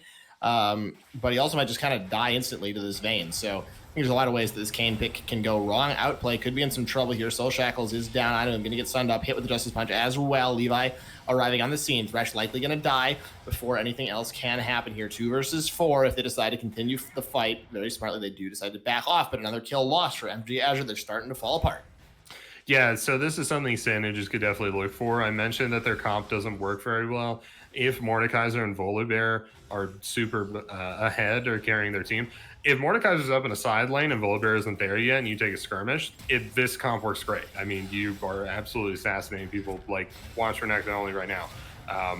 Oh, actually, yeah. Who was actually just at the end of that arrives. one, had to use the flash to get themselves away. I suck. Oh, the flash and the taunt. That should be enough to pick up the kill onto Renekton only. Levi maybe going to try to trade this one back. Has the ultimate available if he wants to go in. He does decide to do so. Dark Passage on him, providing a little bit of a shield. Isaac going to be going down. Boat now on a killing spree. Meanwhile, on the top lane, XI on to hit her up, doing so much damage. The Death Realm did go down. That's not going to be able to quite find the kill, but hit her up now at quite a health deficit. Could heal up a little bit with the tentacles, but not in the world's greatest spot. Thornmail completed for XI. Mace goes just a little bit short, and it looks like that fight is over. Yeah, this line. Just kidding. We're going back in. Jeez. But Hit Her Up once again survives. Yeah, this lane is basically over for Hit Her Up. I mean, the XI has a lot of turret to break through, and Alawi can definitely mitigate some of that and delay this top turret going down, but there's no chance of fighting Mordekaiser anymore, not with the Thornmail completed. I mean, Alawi still doesn't have an item. They just backed and, completed Black Cleaver, which will be definitely good for him, but with Ninja Tabby and Thornmail, I don't think Black Cleaver would be enough. It seems unlikely. It's just not enough armor shred, right? It's, you get so much armor from Thornmail, plus the tabbies together. What is a little bit of shred going to do? Sure, you might take away a decent percentage, but a decent percentage of a lot leaves still quite a lot left. Not really sure that made a whole lot of sense. But Herald down in the bot lane. This dragon is alive. This would put Soul Point in favor of MG Azure, and XI is just pushing in the top lane. Doesn't quite have teleport, so they might be sacrificing this dragon in favor of that top lane tower. Death Sentence goes a little bit short. 4 versus 5 around this dragon. No way to join for XI. Yeah, not a really clear way in. They might still You look could just for ult it, in. but Nope. yeah, Nothing. Yeah, nothing there. Levi just going to walk himself away. Not really going to be the contest. Actually gets hit with a deadly flourish. Could get taunted. Stormbringer away. He's going to be fine. yeah, Maybe. yeah, maybe. They're really going for this. Xi's here, though. Death Realm's almost... Ooh, he's in a 1 versus 5. Now, that's not the situation you want to find yourself in if you are the Mordekaiser. This fight is just lost from the start. Outplay. Tries to throw a lantern to not the real Xi. X-Men, I don't know what's going on. Into the Death Realm now. I don't think that's going to be enough. Ignite is down onto him. No shield available. Sleepy Giant Panda picking up that kill. Azure starting to crumble even more. They are still up 1,000 gold, however. Yeah, and that's kind of been how this game is going. It's difficult to tell who's ahead. We could definitely tell you the gold numbers, but there's a lot more moving parts here than that. So uh, I would go ahead and say that if we're talking about a 5v5 team fight, Sand Ninjas probably have the inside track on that one. We haven't really seen MG Azure have a good 5v5 like opportunity yet. They've mostly just been either spread out or down a man. So maybe they could have a potentially better team fight than I'm leading on, but I doubt it. It is going to be the Bork second item here for Enecton only, making this the strangest Lucian build I've seen. I don't think you'd go Bork after Man Immune, but maybe I'm just Doesn't forgetting. sound that. I mean, it doesn't really matter. Yeah, When you build I it. guess. I just don't understand the mana. And eventually it's good, right? Mana means not a bad item. He's just got to get it stacked. He's still 250 stacks away. At that point, I think if they can get to a Rageblade Bork point on Vayne and the Blade of the Ruin King plus the Mura mana in favor of the solution could be the time to actually take the team fight. Outplay, though, is just going to get smashed right now. Boat as well, just trying to help his support. He cannot do that. Has to use his own flash. That is massive. Black Masu coming in onto this Vayne. Going to get stunned up, though. Could be in all sorts of trouble, actually. Meanwhile, on the bot lane, back to the top lane, actually. Nobody cares about the bot lane, apparently. Black Masu getting himself out. Boat now trying to go back in. Hitter up, going to get stunned up from this situation. Alawi goes down almost immediately. Icelak not going to get pulled back in. The mace back onto his face, down to about 20%. Nothing more going to come of that. The Volibear and the Vayne in the top lane still doing quite well. Excuse me. Kane looking for an angle, but he is eventually going to be defeated. Yeah, so the MG Boat continues to scale here. Good on the CS numbers, obviously. Looking to complete Rage Blade soon. In fact, it might have it. Nope. Not enough gold. No, not yet, but maybe getting close there. No, actually, he's not about even 700 close, away. Yeah, so gonna have to stay out a little bit longer if they want to pick that up. I believe Lucian can get Bork here, though. Yep. Yeah, picks that Got one it. up. So this should be a fairly strong point in the game for Lucian. He needs the mana. They completed call a while ago there, so that'll be good for him. That spiked them up a little bit. Hitting 2 items will definitely be good here as well. I don't think Black Masu can kill Xi. He's got a friend. Maybe, I don't think the Death Realm Yeah. was good here at all because now you're just Isaac's going to be right on top of you. When you come out of this one, going to get taunted up. I think that was a definite misplay there by Xi. I think better to just try to walk yourself out. Use the Death Realm if your team is coming to buy a little bit more time, but the top laner goes down. Yeah, if anything, I feel like you ult Isaac there and try and fight them outright. But yeah, definitely an unfortunate outplay cut out here. Yeah, he's in trouble. No ultimate down. Pick after pick against the Azure side. This is not what you want to see. Boat could be in trouble as well. Final hour is available. Oh, you've got to dodge that. He's not able to do so. Going to get one shot. Azure just falling apart. You have to be more coordinated. Absolutely. Triforce completed at some point for Levi. I think that's probably been there for a while. This is definitely a very strong Volibear, but Volibear kind of needs a team right now. Maybe a few batches ago he would be able to pull this off solo, but definitely not in that position now.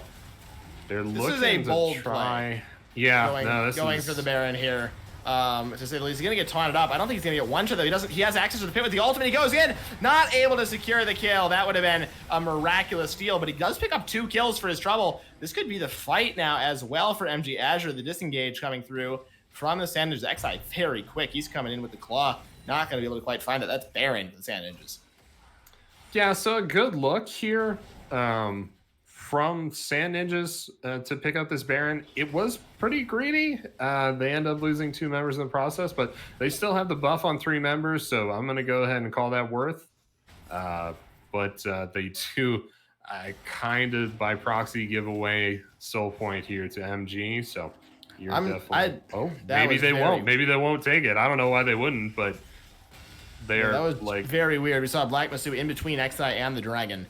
Not entirely sure about that one. Can they burst down? The steal could be coming through. The steal does come through. Black Masu picking up that kill into the Umbral Trespass. The fight does commence on this situation. Black Masu very low. Not going to be able to get out of that situation. Rekton only picking up that kill. Isaac now going to just get cut down. You have to feel by these AD carries. Both are trying to go onto the enemy AD carry. AJ having to flash himself away. Boat playing very well in these team fights. Sleep Giant Panda going to be going very low into the stopwatch. Not going to be enough. He cannot feel double kill now for Xi in that one. It's going to be the ace across the map. They might have stolen the dragon, but they get decimated in the fight. Sand Ninjas are aced 5-0. Yeah, this is kind of what I was talking about when I was saying you just start up the dragon sooner. I mean, yeah, maybe Black Master shows up and steals it, but he has to be, if he's out that far from the base, that fast, the dragon, he has to be alone. So you just kill him. And then you killed one of their primary carries, and it's worth it anyway. As it stands, they're going to get an ace and 2 turrets as well. They might even pick up 3 here. I bet they kill the double ADC comp takes structures so fast. They're going to get an inhib as well, and we'll see what else they can get. This is a huge power play, but yeah, I think that's pretty much. Yeah, I think it's pretty much it. They're looking for jungle camps on the way out, and yeah, a massive play for MG here. Definitely showing that this is their time to shine, this portion of the game. Here as we approach 30 minutes at Vayne, the 2 items on that champion, 2 items on Lucian. Basically 2 items across the board is a super big power spike for this team comp. Finally completed the Mermana on the Lucian as well. Black Masu could be going for something here. Renekton only the dash too late again. You got to dash earlier, folks. That is very important. He does a lot of damage, actually. And Black Masu getting himself away from that situation. Levi going to escape, but Renekton only goes down. You got to dash away from that W very, very early. Yeah, absolutely. And Black Masu picks up another for themselves there. Turret goes down the top side, but it's really a pittance compared to what MG picked up just moments ago in the mid lane. Mid lane might go down here for MG as AJ is... Yeah, this fight is going on again. Outplay has been caught out once again. But Boat in the back line from this one. Black Masu goes down. That's double buffs over to this Vayne. Isaac now in all sorts of trouble. No way to get out of this one. The top doesn't even matter. He's not going to be able to get it down. Hitter up now trying to fight onto Boat, but he is just ripping through everyone right now. This Vayne is online. Sleepy Giant Panda nowhere to go. The binding going to miss as well. Just accepting their fate. They have flash actually, but not going to be used. Xi picking up that kill. Another big fight for Azure.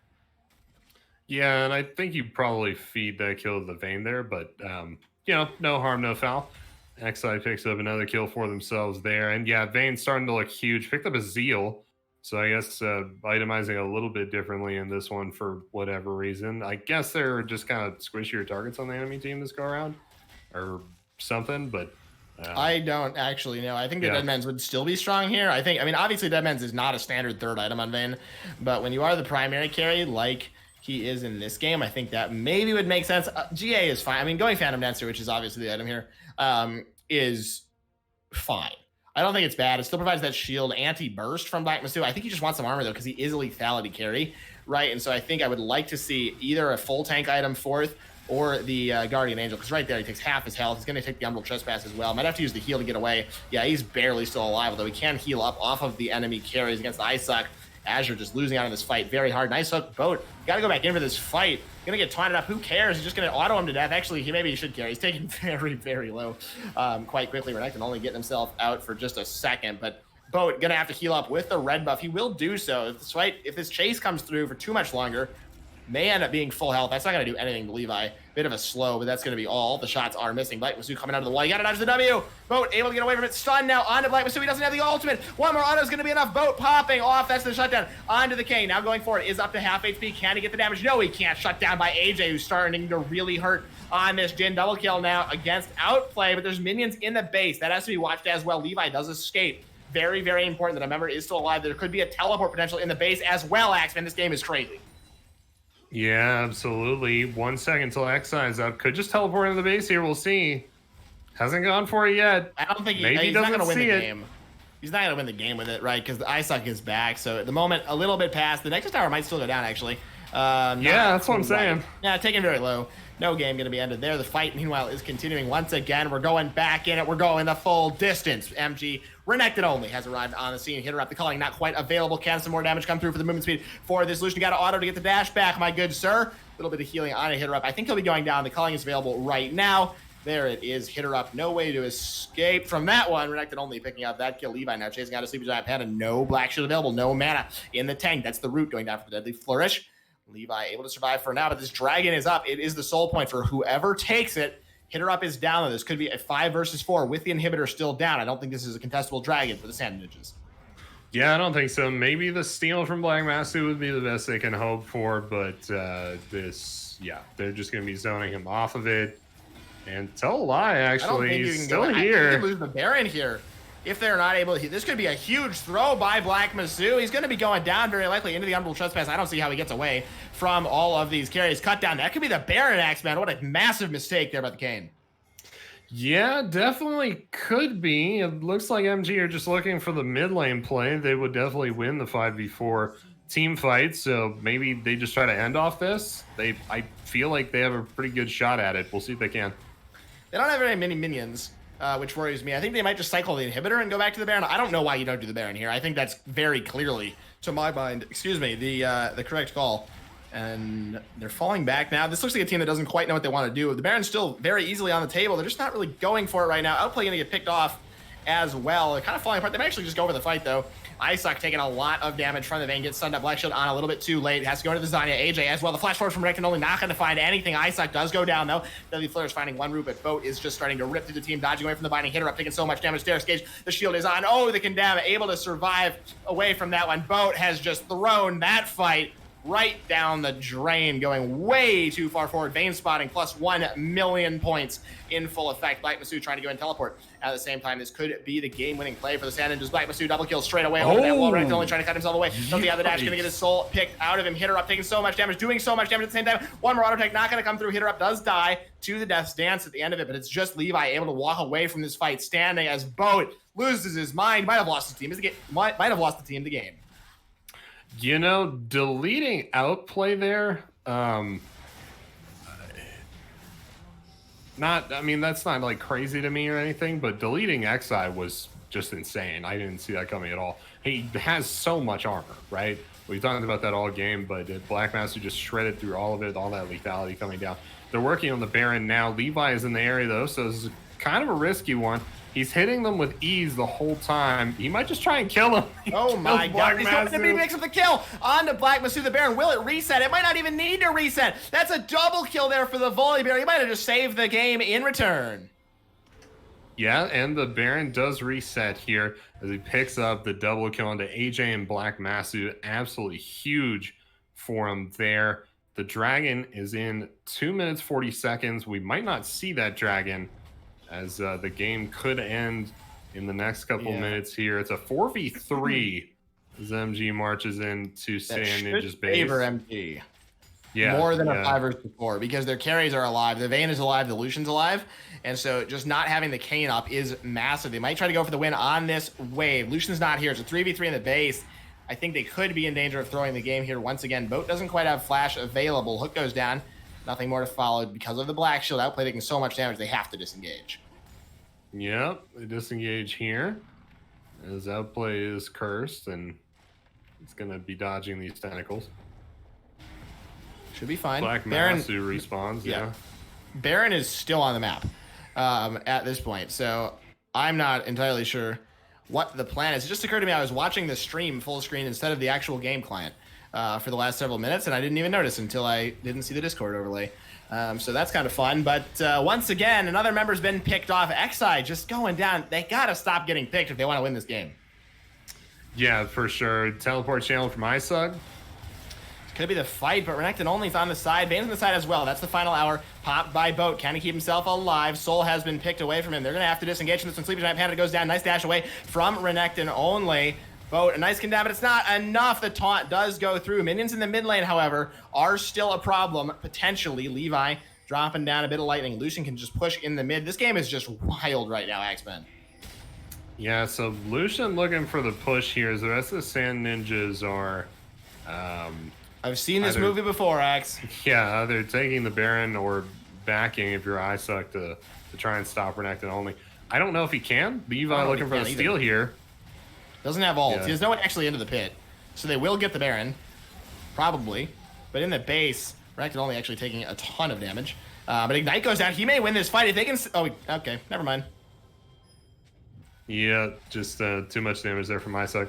Now, the turret...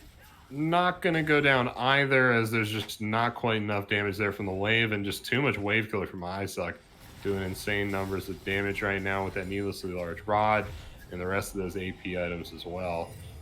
There's probably like, 360 AP on this Galio right now, doing quite a bit of damage for himself for that kind of AP bruiser playstyle. But MG on damage control as far as wave management is concerned, I don't think they can pick up this dragon without Renekton only, but yeah, and that's going to go down very quickly and completely uncontested. Both sides are now on soul point.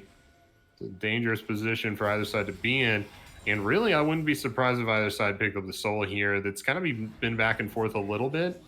Sand Ninjas definitely have the gold lead, but we're in the super late game. That doesn't matter as much as long as it's like under 6,000-7,000.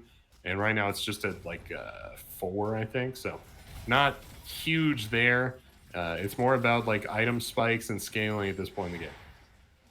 Indeed, it is. Vayne on 3.5 items, building toward a little bit of a tankier situation. But we're going to have to wait for yet more fights. Bo3 does not have Flash on the Flash checklist here. Outplay Levi and Bo3, all with those down. On their side, I suck and Black Masu for just a couple more seconds, the only members without it. On the Sand Ninjas side, sieging up with this Baron. About 80 seconds left on that one, as Renekton only could be caught out in the side lane. Came through the wall, has to use the Flash. Renekton only and the culling. Umbral Trespass has been used on that one. I do believe the directed camera really does not want to show you that situation.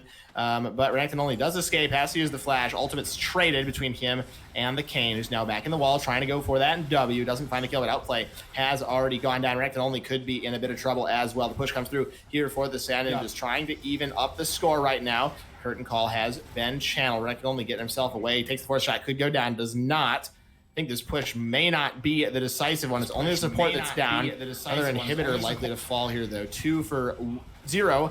And this, actually, we're going to see the engage right now. AJ getting jumped on with Stormbringer. Isaac under the tower. Bo3 trying to kite him away. He is going to go down almost immediately, but the Zyna to keep himself alive for just a couple more seconds. Isaac very likely going to go down in the Death Realm. Yes, he does. That's the shutdown in favor of Xi. The fight going to continue. Bo3 and Renekton only doing what they can. Hitter up taking so much damage to dash forward from Renekton only. He's trying to go huge in this fight. He needs a couple more auto attacks. A little bit more damage. That's the calling though onto AJ, flashing himself away. Fight does continue. Bo3 with a great condemn into the wall. Black Masu going to find the kill though with the Umbral Trespass. That is just huge and wild stuff right now. Sleepy Giant Panda walking into some lightning. He's going to get taken down. Black Masu, the only member of his team left alive in the moment right now. AJ in the base. 4 for 2 at the end of the day. Axeman, what is happening right now? It looked like Sand Ninjas through, but I don't know. It might have just been the outplay there from MG. You could really throw it either side, but I think some big things there were the stopwatch there from Axe side was pretty big to stop him from getting absolutely bursted down. The Zanyas there from Galio, definitely not as good as it would have hoped. I would have liked to have seen the Sand Ninjas hard engage as soon as that Zanyas came out to try and capitalize on Galio's positioning a little bit there. It kind of seemed like they left him out to dry in that fight, so that wasn't particularly optimized, I don't think.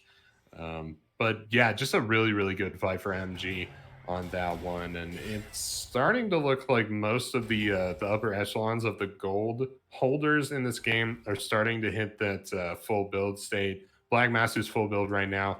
It looks like the Volibear is as well. I believe those are the only 2 that are at that point yet. Everybody else has about 1 more item before they're full build. They do indeed. We are all set up for some more objectives to come up. Both the Baron and the Soul Dragon. coming up in a minute and 30 seconds. These could be traded and we could continue on here, Axeman.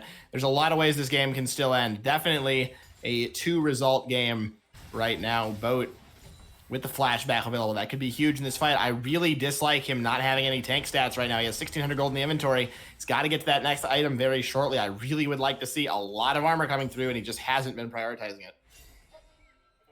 Yeah, it's unfortunate there, but we are seeing Sand Ninjas start the push in the top side, trying to squeeze out Edge of MG. Night is the item. Sorry to cut you off for Boat. I hate this item. Why do you go lethality on Vayne? It makes no sense. You get a little bit of health. Where's the Deadman's? Where's the GA?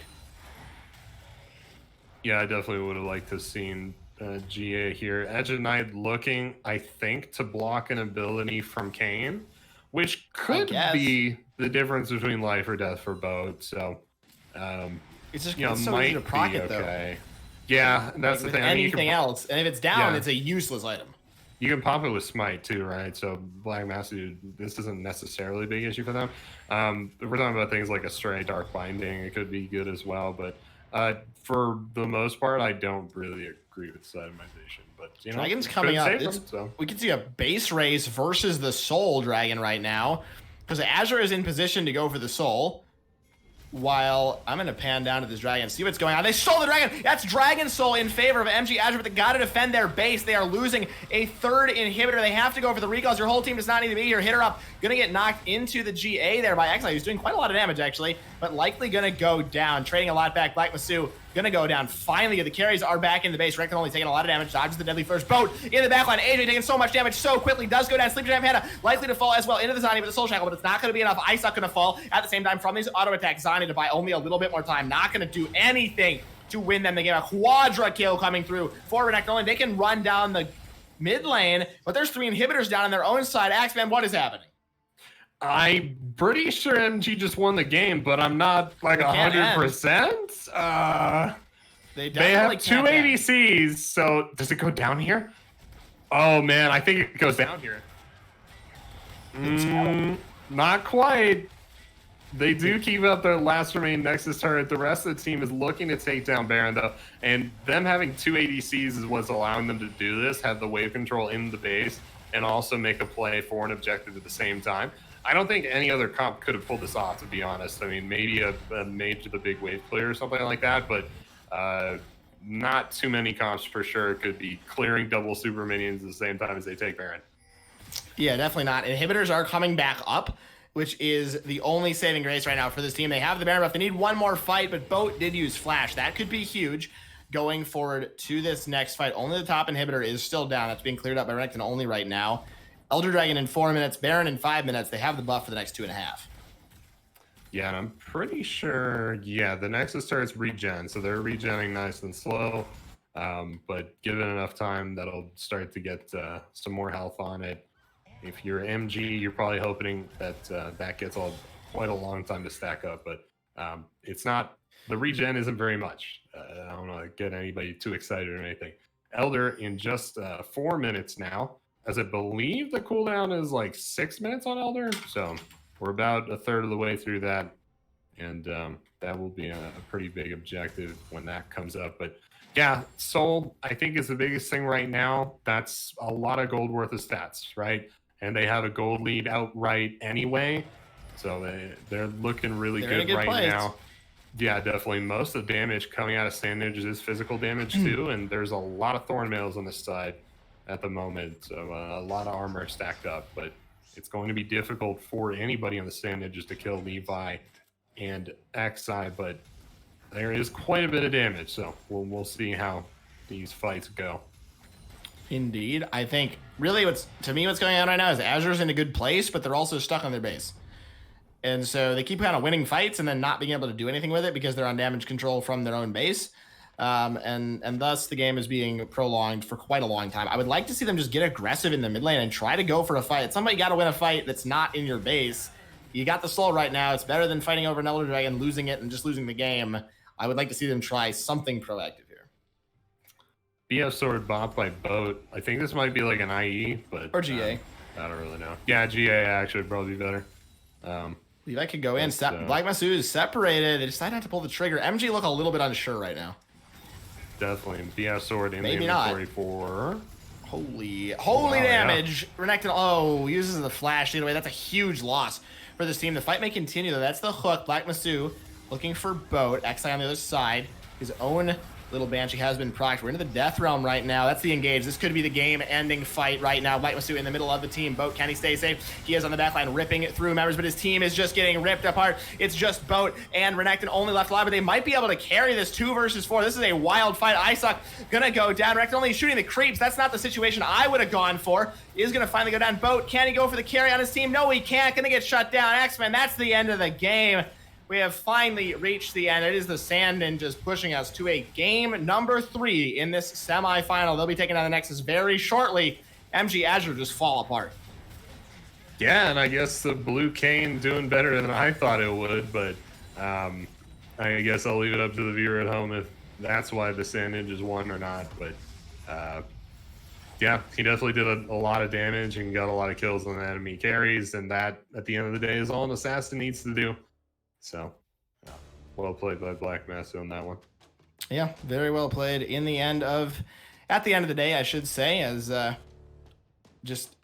I'm speechless after that game. I do not know what to say, and for that reason, we're going to step aside as we prepare for the tiebreaker game in this best of 3 Ionian semifinals. We'll be right back.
Welcome back, everybody, to the tiebreaker game in the playoffs. It's the first day of playoffs, and it definitely is delivering in a big way here at the Ionian semifinals. The first seed, Sand Ninjas, trying to fight back over the reverse sweep in this best of three against MG Azure.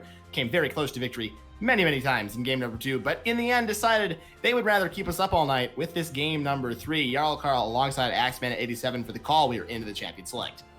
What's up, guys? Axeman87, and yeah, a couple of champions banned away that have been mainstays in the series so far. Vayne taken out of there, and Renekton and Morgana as well. So we're going to be seeing some new faces. It's Nico in the top lane for Hitter Up against Rumble. So a couple of kind of AP carries up there, and it's starting to look like one of those team fight comps for MG Azure. I don't particularly like these. They're very strong in comp, but they're easy to play around if you know what you're doing. So you have to be very careful about how you go about these things. And sometimes it just comes down to sheer dumb luck, right? I mean, if you do end up getting a good equalizer onto a good cataclysm by no real effort or, effort of your own, I guess, that's great. Your comp worked, but it's not because of something you did. Anyway, we'll see what the Sand Ninjas draft into this. We will. This game was pro-drafted once again. They started the draft without me. Second game in a row, so a little bit disappointed about that, but that's okay. Makes this a little bit faster. The Caitlyn is finally left through the draft, and Boat going to be getting his hands on the Sheriff of Piltover for this game. Very strong AD carry. AJ going to be answering spoilers with the Ezreal coming through. Yuumi in a support position as well. So bringing that combo back, a little bit less strong than it used to be, but it is still quite potent. Looks like we just got raided by Focus Esports. Appreciate the raid. If you're just joined the stream, this is Sand Ninjas versus MG Azure. We're in the semifinals of the Ionia group of the Style Esports League on the Style Esports channel. This is game 3. Both teams, of course, have taken a game in convincing fashion. Game 2 went pretty late into the game. It felt like it could go either way, but at the end of the day, the Sand Ninjas won it out, and they looked very strong with those champions. Whole bunch of new champions. I think it's just like 2 champions that we've actually seen so far in the series, and one of them was on the enemy team. Definitely it's really 3. just AJ on Ezreal who's played this champion in the series so far. The Thresh on outplay. Oh, an outplay, yeah. Thresh on outplay. And the Mordekaiser moved lanes, but yeah, it is those 3. Otherwise, we got a completely new set of champs across the board, which I think is pretty fun to see. Get a little bit of a shake up here for this tiebreaker game. This is the game for all the marbles. You win, and you're going forward into those finals. You lose, you're going home with nothing. So both these teams going to be putting all the cards on the table for this last game. Absolutely, and I gotta say, I believe in the Sand Ninjas here. AJ 3213 was just a mainstay for this team on Azure in game 1. Pretty much the only bright part of that game for the Sand Ninjas was this Azrael, so this should look pretty good. Isaac on a champion should be a little bit more manageable for them. We saw them win game 2 with Isaac on a Galio, and that worked out fairly well. Mordekaiser should follow suit. Where things kind of break down in relation to how Sand Ninjas have played this series thus far is Black Masu isn't on a carry. He's on set. And Hitter Up isn't on like a top lane juggernaut or anything like that. It's on Nico. So a little bit different for the top side of the map here for the Sand Ninjas. It's anyone's guess that this will go better for them. I know in game 2, a lot of the success we saw XI have in the top side was because Levi was just like camping him. It seemed like Levi and Bread Smuggler were a top lane like 3 or 4 times in the early game there and really shut down the Alawi. So if Hitter Up is allowed to sit up there with XI, I have no doubt they'll have some success, but XI was definitely being difficult to solo kill up there. So we'll see if he manages to turn this around with some different champions. Indeed, different champions are abound. I like the combo kind of for both teams right now. I'm mostly questioning the Nico and the Mordekaiser actually, so I take back what I just said. Sand Ninjas comp, I don't love this. Axeman, I think I agree with you what you said about the Mordekaiser in the last game. I don't think it's going to do any better into Anivia. This champion just is going to scale and wave clear forever. Mordekaiser kind of can do the same, but he's just not as useful as Anivia is going to be in the late game. I like the Rumble combo as well with the Jarvan especially. Caitlyn very strong to carry. For me, right now, the Azure comp is superior. Yeah, definitely. A lot of the reason we see Set in the jungle position is to get Set on the map. Set's a very strong champion. If you have the mechanics on him, can do tons of damage in team fights with the face breaker there, or with Hay W, Set's W. I can't Haymaker. remember the name of it. Haymaker? Yeah, that makes Yeah. sense. Does tons of team fight damage with that ability, but a lot of the success from that set comes in being able to proc phase rush, run around, get a good position in your ultimate, and just completely displace somebody in a fight. That's going to be difficult. A lot of champions on Azure's side create terrain or are extremely mobile or have tons of CC. So Set's going to have a difficult time navigating the playing field here and have a hard time positioning. Indeed, we're going to step aside as we load onto the Rift one more time tonight here in the Ionian semifinals. Game number 3 between Sand Ninjas and MG Azure is on the other side of the break. Don't touch that dial. We'll be right back.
Welcome back to the Fields of Justice. One more time, everybody. The tiebreaker game, the game for all the marbles, is straight into a pause between MG Azure and the Sand Ninjas. I kind of stole the show there a little bit, but I am your own Carl alongside Axeman87, enjoying this pause together. Yeah, sometimes you cast the pause, Carl. Sometimes the pause casts you. What's up, guys? Axeman87, and we're back at it for Game 3 here in the Ionia Semifinals. Like Carl has already made abundantly clear, we are in a pause, so nothing too much to talk about. We do have some keystones maybe to go through here for you a little bit before we get the action started. The raid checks are coming out. 3 teleports on the side of the Sand Ninjas makes me think I'm losing my mind, and 2 teleports over here on MG as well. 5 total in the game. What's going on here, Carl? X-Men, honestly, at this point, I don't know what's going on, but there's a lot of teleports, so they're going to be moving speedy fast on this one. Also, MG Azure have abandoned their sit in the bush strat, and they're now going for the go for a nature walk strat. Yep. In the bot lane, Sleep Giant Panda going for the execute strat as well. So I just had to pause to take in that. I actually like that strat. I like to do that in solo queue. My friends tell me I'm trolling, but hey, you get the damage on the tower, and it's free. You're back alive.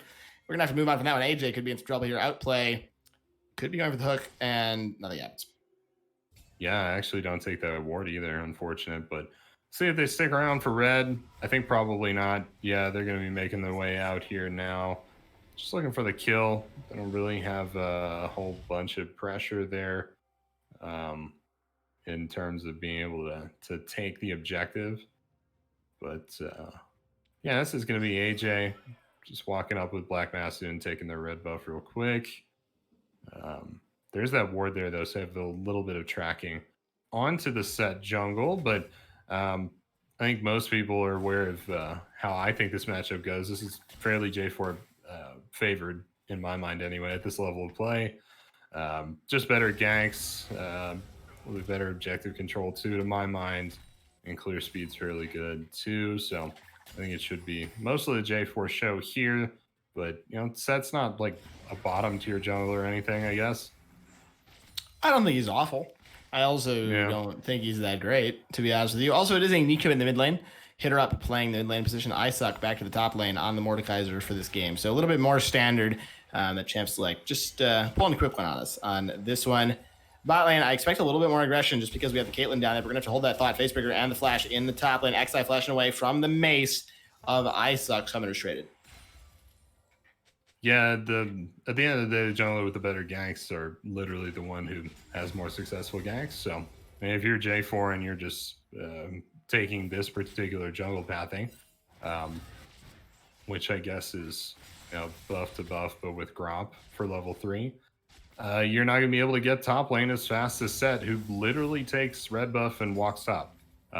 Some bizarre jungle pathing, but it does get them a little bit of advantage. Levi is going to be looking for Black Masu.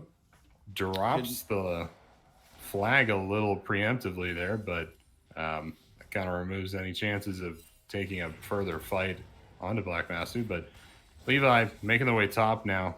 Channels a reset. Could get collapsed here. Done if Hitter Up decides to check this. Could just fly in drag over the wall. Will do so. XI, though, going to get pulled in. Hitter Up the flash. Oh, misses the E. I hate to see it. Now they're going to have to get themselves out of this situation. Teleport number 2 of 5 in the game has been channeled. It's going to be the full 3 versus 3 fight here in the top lane. Levi going very low, going to get taken down first blood in favor of Hitter Up. That's double bush the Nico as well. Renekton only going to get jumped on this situation. Not working out. Into the egg. Fried up for breakfast. Double kill in favor of Hitter Up at 3 minutes into the game. Double buffs for him as well. Another face breaker. No chance to get out of this situation. Is it going to be the triple kill? No, they're going to give that one over to I Suck. And a disaster for Azure at the start of the game. Yeah, I'll say. To be honest, I feel like maybe Levi should have stuck with Volibear. Not seeing great stuff from the J4 so far. Maybe they can turn it around. Anyone's guess on that one, but it's not looking good so far. To be sure, definitely has an opportunity in the bot lane for a gank here. I think the Blastcon should be up by now, but no, he's going to go for Gromp instead. Maybe I'm just seeing things that they're not. This is a big wave.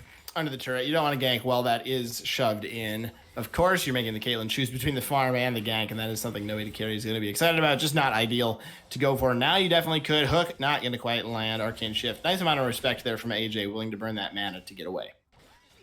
Absolutely. Levi now looking for something in the mid lane or for a transition gank, I guess, here, but there isn't even somebody in the lane, so it's more just giving the enemy team free tracking on you than anything else. But just some more interesting pathing there from Levi. Dragon is spawning as Levi passes the top side. Black Master's going to have the inside track on that. He's going to have to walk over vision to get there, though. And he channels the back on a ward. I don't think anybody can benefit from this, but oh wow, he actually just canceled the back. So now we're just kind of wasting time the old-fashioned way here. I don't know what's going on right now. X-Man, he has been in the same place for like 20 seconds, then he just decides to wander up top lane. 1000 IQ, 10 IQ, we'll have to wait and see. Yeah, I trend towards the ladder on that one. Hex flashing in the mid lane for transition gank topside when the dragon spawns. After recalling, or trying to. Yeah, after channeling recall for the full 8 seconds twice. And then just running away from the only epic monster on the map. Puzzling. Here's another Hex flash. Icesuck doesn't have flash. That could get pretty spicy. Rakton only also does not have flash. Likely going to be going down here. Rooted up the full combo through Haymaker. Hit her up. Now on a killing spree. 3-0. Icesuck escaping the gang at the top lane. Levi taking a lot of damage from that turret. Could be going pretty low. Mace in his face would be enough for a kill. Not going to quite happen. 4-0 right now in favor of the #1 seed.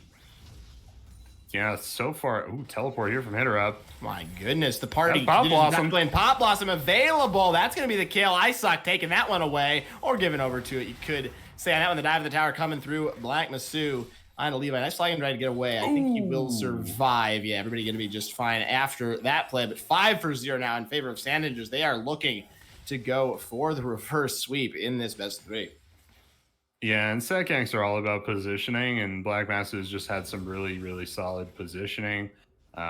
With those Hex flashes, kind of weird the first one there in the middle, but the second one was on point. That was a solid one. Ooh, hook lands. I don't love this engage. You're not getting anywhere with that one. Outplay finds himself in a bit of a sticky situation. Summoners are still available, so he should be okay. The auto attack's going to come through against Bo3. They might have to use a decent amount to get themselves out of this one. Pilt over Peacemaker goes a little bit wide. As Bo going to be okay, but AJ asserting some dominance here in the bot lane, although Panda is out of mana. Yeah, Panda out of mana. Ooh, Outplay taking so much damage there from the Yuumi Q. And actually, yeah, was that Mystic Shot, the Q? Yes. Yeah, almost hit Outplay there. That definitely would have been very, very close if it didn't outright kill him there. But it is now Levi working around the bottom side of the map. Still not 6 quite yet. No Cataclysm. Looking to give the blue over to Renekton only here in a little bit. Yeah, gives that over the mid laner. Well done on that one. I'm expecting the same from Black Master here. Yeah, they're going to trade mid laners or blue buffs back and forth. Excuse me. Still no interest in the dragon. Interesting. Some interest in blowing your flash for no reason. In the bot lane, AJ, I think he was trying to flash to give the prowling projectile enough range to do more damage than it does to Bo through a minion. So that didn't quite work out. Up Raj went a little bit wide as well. The fight could continue though. Going in, Bo does 2 versus 2. Now Flying Dragon land teleport coming to join this fight. It's going to be Icesuck on this one. Everybody survives for the Sand Ninjas. This game is turning into a stomp very quickly. Outplay, no way to get out. It's a double kill for AJ as well. All the gold is in the right places as well. All 3 carries have all the kills. Yeah, they certainly do. AJ is starting to get really, really big here.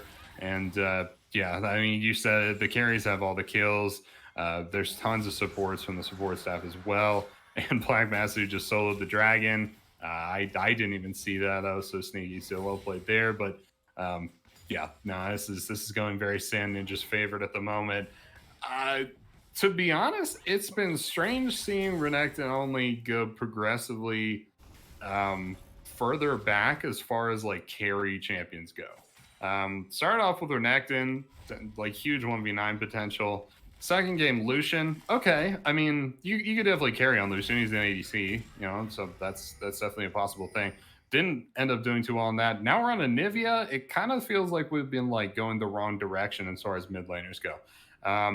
I feel like if you have a massive game on Renekton, you either stick with Renekton, or if it gets banned away, which it did in game 2, maybe like roll onto things like Camille, things with a similar playstyle, and maybe try to, recreate that. But no, it's been a different playstyle every time, and just hasn't been able to get that same level of success that they did with Renekton. Gank coming through potentially in the top lane. Flash facebreaker again. Xi getting himself away with Flash of his own. Got to put the equalizer down at some point here. Black Masu going to go for that Haymaker shield. Keep himself alive from that last tower shot. Xi does survive, though. Flash is traded once again. Yeah, couldn't quite get the ult they wanted there from the set, but not for lack of trying. Definitely tanked a lot of tower shots in the process, but all around a better gank than some of the ones we've seen from J4. It's gonna be the fight. Connected only in some trouble here, as is Levi. Black Masu doing so much damage into the egg. Not going to be surviving this one. You have to feel Levi did go down before his mid laner, but it's just a matter of time before they get wiped off of the rift right now. Meanwhile, the bot lane actually shutdown kill goes over. Bo3 able to find the kill onto AJ. We missed that entirely.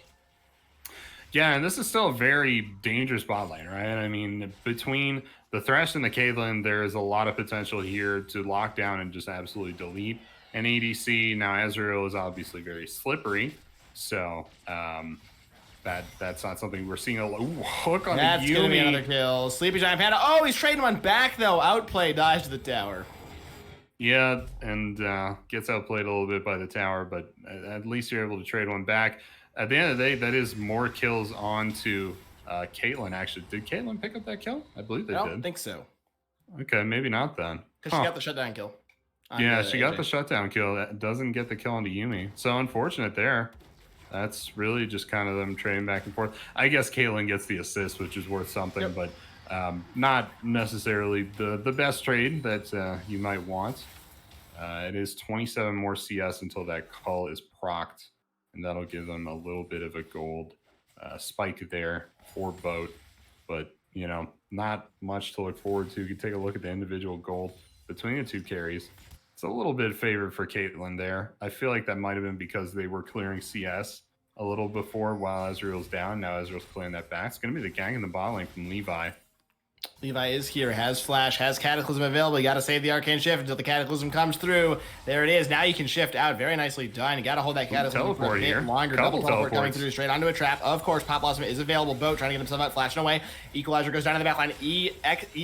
Names are not working out. We're moving on from that one. Levi going in as well. AJ keeping himself safe from this ace in the hole. Not going to find anybody. The healing comes through. There's no healing reduction yet for Bo3. He went for the Storm Razor completion instead. That's a nice haymaker. The Hook actually pulling the haymaker damage onto Bo3. That's not what you want to see. But the final chapter has been opened up. It's being read right now, and it just says it is all Sand Ninjas. That's the book saying, at least. Outplay gonna finally go down. Black Masu keeping himself alive. It might have been the trick on a Sleepy Giant Panda. Not quite sure on that one, but another nice fight for the Sand Ninjas, although they do lose a couple of kills.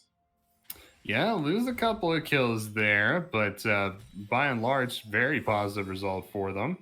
You can take a look. Yeah, dragging up in less than a minute as well. So I would like to see Sand Ninjas take the reset, but Black Masu kind of greedy over the blue buff here. Might get punished for it. Potentially, but yeah, he's going to be okay. True shot barrage. Almost stole the blue buff, but yeah, not quite. It was a good effort. I like that effort, actually. I think people should try to steal buffs with ults more. I think it, people never smite the buff, right? There's not a lot of smiting that goes on in the jungle anniore. Unless the junglers are really low, and so I think if you have a ward on a buff, it's not that hard to steal away. The ultimate, True Shot Barrage, does a lot of damage to the buffs. You can steal a blue or a red, and it's a huge swing in lane, especially if you're early on in the game, if you're able to pick up that buff. You can't underestimate the demoralization factor either. True. Getting your blue stolen away from like a different lane is pretty rough on the mental, I can go ahead and say. But that dragon has spawned, Infernal Dragon. Looking like Levi might just pick that one up for free as Black Masu drops the gang in the top lane. Equalizer out. Once again, Equalizer goes out, but it is not going to be an Equalizer of sorts as Xi just goes down. Yeah, not a great opportunity for the ult there, but I mean, hey, you can't take it with you. Rift Herald drop in the top lane. This will definitely take this turret down. Yeah, I believe that's first turret. Yeah, first turret going Yep. down here for Sand Ninjas. Gives them yet another advantage. Oh, the damage in the bot lane coming through. I don't know what just happened, but it's working out in favor of the Sand Ninjas. AJ almost got taken down, but they're going to come up huge. The double kill for the Sleepy Giant Panda, just carrying the Ezreal. AJ was at 10%, then he was back to 70%. Now he's back to full HP. That's the power of the Yumi. You got to go for the healing reduction against this. Meanwhile, under this tower, Xi comes back to lane. He's just going to go down once again. Black Masu picking up that kill. Ice like the shield for himself to keep himself alive. Inner turret in the top lane goes down as well. This game is completely falling apart for Azure. Yeah, it absolutely is. So I'm thinking next item for AJ is probably going to be Knight's Vow and then maybe a Death Cap from this Yumi so they can continue to carry. But it's all jokes, folks. Yeah, that I don't know how that happened. I mean, I guess the themes plus the amplifying tome and just being able to hit your abilities unmitigated, like uninhibited. Yeah, they can get the double kill for the Yumi down the bottom lane. That was I didn't even understand what I was seeing until it was already over, Carl. That was pretty rough, but that was kind of a wild play. We might see it again down here. Teleport coming in, nice arcane shift. You know, on the mid lane, Renekton only is getting scrambled and put into the death chamber once again. Isaac teleporting down to the bot lane to keep his team alive down here, but they are just wildly far ahead, almost 10,000 gold at 15 minutes. Yep, and that is a clean lantern there from Outplay. Well done there. That was very well done by the bot lane to get themselves away, but it's just a consolation prize, right? Approaching almost actually 10,000 gold was more 9 when I said that earlier. We're going to go in for another fight here. Outplay, no flash, remember, just use it. He's going to be going down. Equalizer goes well wide from Xi. Not going to find anything from that. Isaac, Ace in the hole doesn't do anything to him. Hitter up, getting himself away. No ultimates really available. Just the Death Realm for Isaac if they decide to go in a little bit farther. Levi could be a little bit caught out here. Azfly and Drag to go back out. Bo could walk too far forward, going to get pulled, and he could go into the Death Realm here. Gets exhausted. Ezreal going forward. That's Cataclysm in the long final chapter to try to go for a bit of CC. It's going to be enough. Isaac now dominating as well. Look at these score lines, X-Men. Everybody just popping off. This game is all but over. Yeah, absolutely. I don't know what MG Azure did, or maybe even what the Sand Ninjas did to suddenly turn on this level of play, but they are absolutely dominant on this Game 3 Summoner's Rift here. True Shot Barrage coming out and outplay. They're just coming back to lane, Azure is, and they're just dying repeatedly.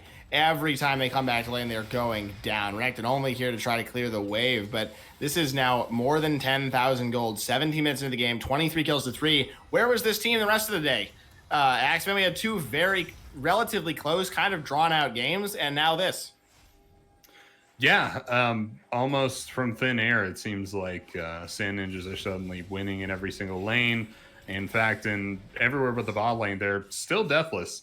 So, yeah, no deaths on the entire top side of the map. Shut down Golden everybody but AJ. Yeah, I mean, we can keep talking about the numbers over and over, but it all comes out to the Sand Ninjas are totally dominant. Second Rift Herald of the game goes down. Black Masu should be dropping that. I would go ahead and say in the mid lane, but I mean, you know, I don't think they can go wrong at this point. They're basically looking for an inner turret into perhaps an inhib after a favorable fight. But, you know, a lot of that depends on the scenario.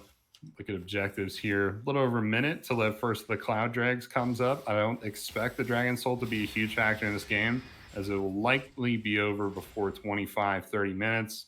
But, you know, I guess maybe we'll see a couple of them. I feel like the Cloud map will be a bigger issue than the Dragon Soul at all, or even stacking them up. Those speed shrines will give a lot more mobility to some otherwise immobile champions. I'm thinking of Set, Nico here. Oh, meanwhile, Hitter Up is just killing everyone.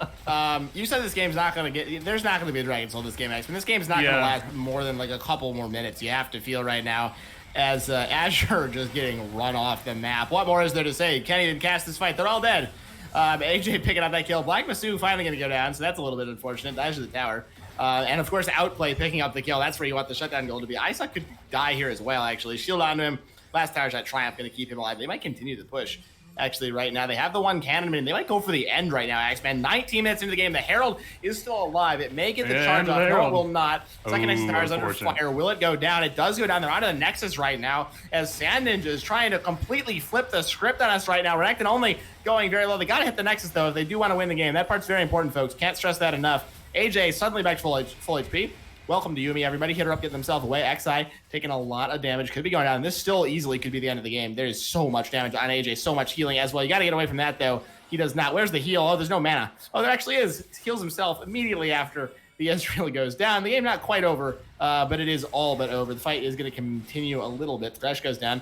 Once again, outplay dying. The 7th time this game. Hit her up. Pot Blossom is available. Yumi on his back. Misses that Pot Blossom. Levi there as well. Nice E for a bit more time, but he is very low on mana. Black Masu and Isal are here. Interruption on the channel. Sleepy Giant Panda going to get shut down as well. Hitter up does die. This could actually be the late ace in favor of Azure somehow after this fight. Black Masu not going down anytime soon. Renekton only does have the egg available if needed. Isaac also tanking up for quite a long time. This fight is taking so long, folks. There's teleports available as well. Eventually, AJ is teleported back into the fight. He's in the base, going for the end of the game on this one. He's on towards the Nexus. Outplay. What can he do? The hook. Actually, that's a nice hook. Flash from that one. Is the arcane shift available? AJ could get soloed out right now by the support. He could be focusing that. He goes down. Solo kill.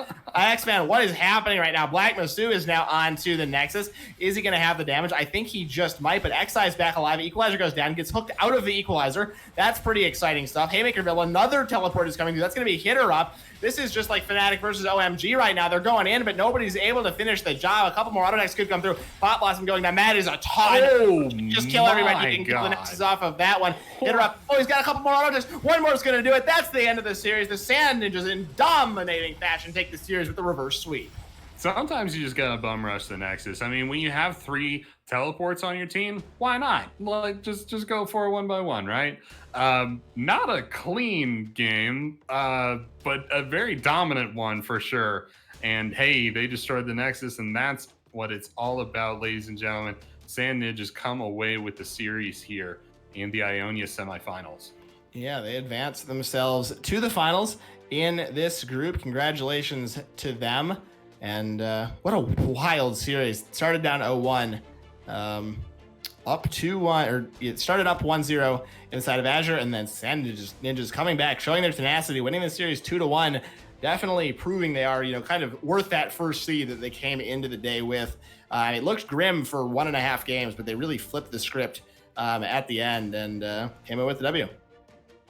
They certainly did. You can take a look at some of these damage numbers because I want to see if Yumi out-damaged Ezreal. Did not, actually. Got pretty close, though.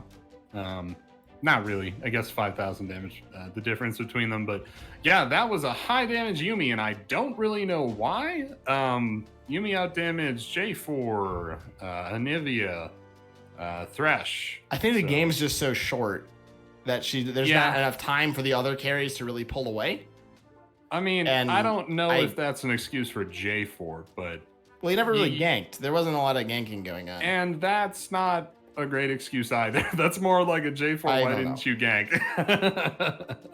But yeah, the Anivia never really had a chance to get off the ground. Very similar situation for Caitlyn as well. Yeah, pretty solid series. I don't think there's a whole lot more to be said about this. Overall, Sand Ninjas, they looked shaky in game number 1, but they pulled it together. I think that definitely counts for a lot, right? The tenacity to lose the first game and keep up with the series. I should say best of 3. Don't give up till the Nexus blows up. Eventually, it was Azure's Nexus that was blowing up. In the end, they are eliminated. Sand Ninjas move on to the finals in the Ionian group, where they will face either MG Impulse or Planet 7 for the chance to play in the relegation promotion match against one of the teams from Shurima. So that should be pretty exciting. Axeman, do you have any final thoughts before we close out the day? Not for me. I'm excited to move forward into playoffs. It should be a lot of fun. I think if this series was any indication, we got some pretty good matchups coming up for you in the next week or so. So definitely don't miss out on that. I believe we definitely have one scheduled for tomorrow night. We do. We're good the rest of the week for now. Yeah, so. I won't be casting that one, but I should be here for the rest of the playoffs. So definitely come out tomorrow night and watch some more Style Esports League. Absolutely. That's going to be tomorrow night at 9 p.m. Eastern. A little bit of an earlier start time. Thank you so much to whoever scheduled the game today. But that's 9 Eastern, Flow Esports versus the Disastrous Gang. That will be Merlin Mondays, brought to you by our very own Merlin of the Shadow Mustangs Unleashed. We hope you'll join us for that one. If you're interested in learning more about Style Esports, you can do so at the links below the stream. Discord is the place to chat with the casters, chat with the players, and learn any information you might want to about the league. But with that being said, we're going to go ahead and sign off for now. On behalf of myself, Gerald Carl, alongside my color caster, Axman87, Tori has been our wonderful host for the evening. We thank you all so much for watching, and we'll hope to see you next time. Good night.